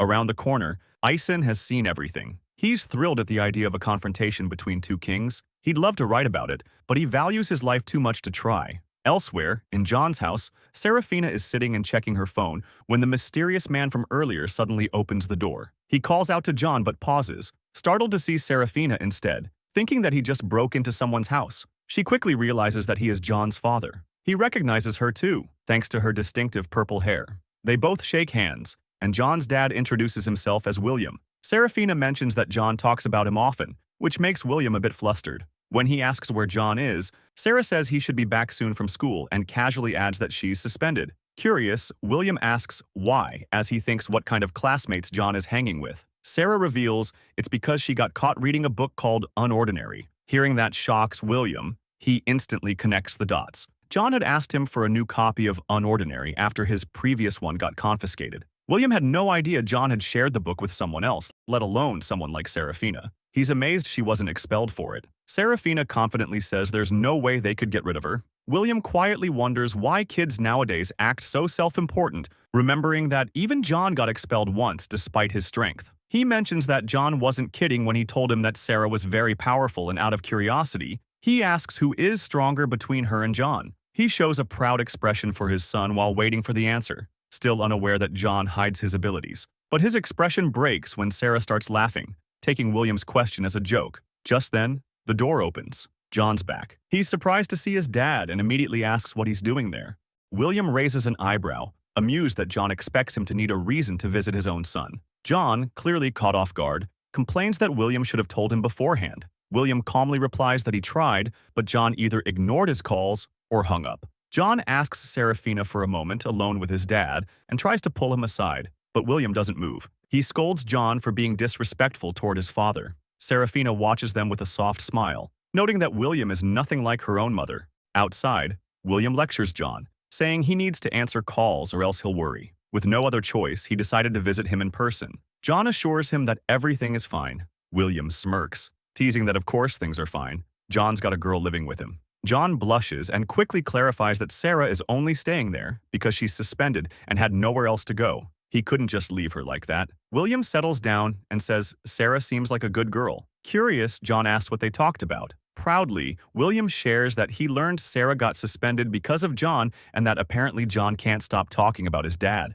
He even asked her who was stronger between the two. John instantly reacts, almost shouting, "Why would he ask that?" William, calm as ever, says he was just curious. John panics, afraid that Sarah might have figured out the truth. He asks what she said, and upon hearing that she laughed it off, he breathes a sigh of relief. But William senses something's off. He questions John's strange behavior and gets more suspicious when John refuses to talk. William says if John won't explain, he'll just ask Sarah. That finally breaks John. Desperate, he begs his dad to wait and then tells him the truth. William doesn't understand. Why pretend to be powerless? He reminds John that he always taught him to defend himself, not hide. John lowers his gaze, haunted by old memories. He recalls how, at his previous school, people constantly talked behind his back, calling him a tyrant and a terrible person. John was not able to control himself, and he ended up losing his temper, doing everything in his power to shut them up. It got to the point that he started to think that he didn't deserve his own power. William listens quietly and tells him that, whether he deserves it or not, that power will always be part of him. John nods, but says living like a cripple feels more right. With Sarah by his side, he can be himself without being judged for how strong he is. But William challenges that. He talks about trust, yet he's lying to her. The words hit John hard. How long does he plan to keep hiding it? William reminds him he can't keep it up forever. John snaps, saying he knows that already, but right now, he has no reason to tell her. Internally, William suspects John's real fear, that Sarah will leave him once she finds out. That night, John and Sarah are doing homework, while William naps on the sofa. John struggles with a question and asks Sarah if she got 103 degrees too. She stares at him, baffled by his answer. It wasn't even a degree-based problem. She gets up to check what he did, but before she can, William wakes up. He's surprised they're still doing homework so late. John says the questions are hard, but William points out Sarah finished hours ago. John is left speechless, while Sarah beams with pride. William adds that he didn't fly all the way there just to watch John study. He gets up and asks where the poker set is. He's in the mood to play cards. John is clearly embarrassed by his dad, but Sarah laughs and says William is awesome. He actually prioritizes spending time with his son, unlike her mom. The three of them are now seated, playing a game of poker. With her current hand, Sarah feels confident and raises her bet. John and William don't flinch and immediately match the raise, surprising Sarah with their composure. She glances at the table and realizes the situation doesn't look favorable for her. She decides to wait, expecting John's move. He promptly raises the bet to a ridiculous level, shocking her with the confidence he must have in his hand. However, based on the cards on the table, his chances of winning appear to be very low. Sarah tries to tell if John is bluffing, but his expression reveals nothing. Suddenly, William goes all in as well. Sarah's mind is spinning as she tries to deduce their hands and see if she has any shot at victory. But in the end, she folds, deciding she'd rather witness the showdown between father and son. They reveal their cards, and William emerges victorious, exposing John's bluff. Sarah slams the table, frustrated that she let herself get tricked. She actually had the winning hand, but their demeanor made her believe she didn't stand a chance. William explains that's the beauty of poker. Even without strong cards, you can win. What matters is how you carry yourself and how others perceive you. They begin a second game, and once again, Sarah has a solid hand. Determined not to fall for any bluffs, she aggressively raises her bet. John follows, but with a smaller amount, making Sarah think his hand might be weak. She raises the stakes even more, surprising both of them. Still composed, John matches her bet, but William folds in frustration. The match between John and Sarah finally begins. Without hesitation, John goes all in. Sarah starts feeling uneasy, doubting her hand. When she tries to read his face, it's completely blank, as if she's staring into a void. Despite the pressure, she chooses to continue, and both reveal their cards, making official John's victory. With a frustrated expression, Sarah still can't believe she got tricked again, despite having a strong hand. John praises her performance and credits his victory to luck. He's excited for another round, but Sarah is already tired and just wants to go to sleep. Later, William and John are asleep in the living room while Sarah lies awake, staring at the ceiling. She reflects on poker and realizes it's not just about the cards, but about presentation and perception. She finally understands how John manages to carry himself with such confidence. He uses the same principles of poker in everyday life, projecting certainty even when things aren't in his favor. But something felt different during the game. John is usually easy to read and highly expressive, yet today, it was like she couldn't see through him at all, while he read her like an open book. Morning arrives, and William is still sleeping on the couch. Suddenly, a loud scream jolts him awake. The culprit is John, who just managed to finish his homework on time. With barely any time left, he rushes to get ready, but not before telling his dad to visit a famous sandwich shop a couple of blocks away. Before leaving, he reminds William to ask Sarah for directions if he has trouble finding it. Since William is already up, he stretches a bit before heading out for a run. Just then, a groggy Sarah appears, asking what all the noise was about. After William explains that John was the one shouting, he invites her to join him on the run. She declines and heads back to bed. Meanwhile, at Wellston, Cecile is in the press room when someone knocks and walks in unannounced. It's Arlo, and he's clearly there for a reason. Without wasting time, he asks about the author of the bomb article. Cecile immediately realizes that Arlo is helping Remy and tells him to stop spoiling her. She's bitter about what's going to happen to Wellston after they graduate. She feels like they're leaving the school in incompetent hands that will ruin the order. She compares it to what happened when Ray was king, and that final remark pushes Arlo over the edge. He slams the table, startling Cecile. He reminds her that the reason she's no longer a royal is because Remy dethroned her, and that she should show more respect instead of mocking her. She should be grateful Remy didn't destroy her completely. Channeling his intimidating presence as the king of Wellstons, Arlo demands the name one last time. Cecile, now trembling, finally gives in and reveals it. Terrence, a name we haven't heard before. With a smug look, Arlo mocks her, saying, "That wasn't so hard, was it?" Elsewhere in the city, William and Sarah are leaving the sandwich shop John recommended. As they walk and talk about how good the food was, Sarah brings up a question that's been on her mind. She asks William about the inspiration behind Unordinary, saying she's never read anything quite like it. William explains that, as someone without powers, the world has always seemed unfair to him.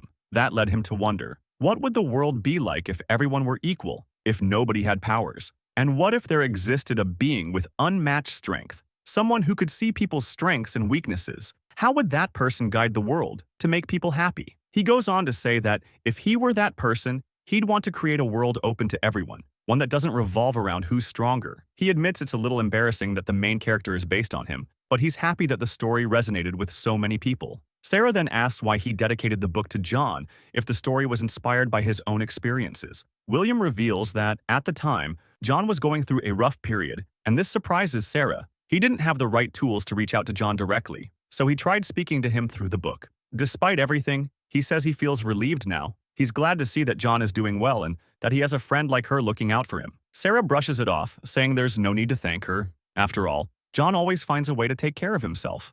Night falls, and William is getting ready to leave, even though he only spent one night with John. He explains that his visit was just to check in and make sure John wasn't doing anything reckless. Now, feeling reassured, he says he's glad knowing Sarah is there to keep an eye on him. Sarah thanks William for writing such an inspiring story and wishes him the best. Despite everything, she says that he is strong in his own way. Moved by her words, William can't help but hug them both before heading out. Just before taking his taxi, William gives John a final reminder. The more he hides his secret, the worse things will get. John pulls away from the hug, replying that he knows. With a small smile, he tells his dad to be careful on the way home. As William walks to the car, he glances back at John and Sarah one last time. His expression changes. His thoughts drift to Claire. He silently begs his son to make his choices wisely, unsure if John could handle going through something like that again. Back inside the house, John reminds Sarah that tomorrow will be her last day of suspension and asks if she's excited. She coldly replies with a no. She knows that once she returns, her suspension will be the talk of the school. She'll have to face everyone's stares and gossip all over again. Sarah adds that maybe getting expelled would have been better. That comment strikes a chord in John, who disagrees. He tells her that someone as strong as her shouldn't have a mark like that on her record. Seeing how serious he looks, Sarah gives him a light kick and reminds him she was just joking. She admits that what she'll miss the most is her current situation, being away from school and her parents, with no one poking into her life. For once, she was able to clear her mind, and she's sure that going back is going to suck. Meanwhile, at Serafina's house, someone knocks at the door. The servant opens it and finds two men in suits waiting outside. When she asks what they want, they say they're there on behalf of the authorities. The servant immediately tenses, confused about what kind of business the authorities could have with them. She apologizes, saying Sarah's parents aren't home, and tries to close the door, but one of the men blocks it with his hand. He calmly explains that they have orders to interrogate Serafina before her suspension ends. They hand the servant an official document requesting an audience with her. They begin to step forward, but the servant stops them again, explaining that Sarah is no longer there. She returned to Wellston at the beginning of the week. Surprised, one of the men asks where she's staying, noting that no one informed them about her return. The servant replies that she doesn't know either. The best way to find her is to wait for her to return to school. The men seem to believe her and leave without further questioning. Once the door closes, the servant finally exhales in relief. Apparently, the influence the authorities have is even greater than expected. Thanks for watching. I hope you enjoyed the video and don't forget to like and subscribe. See you in the next one. Bye-bye.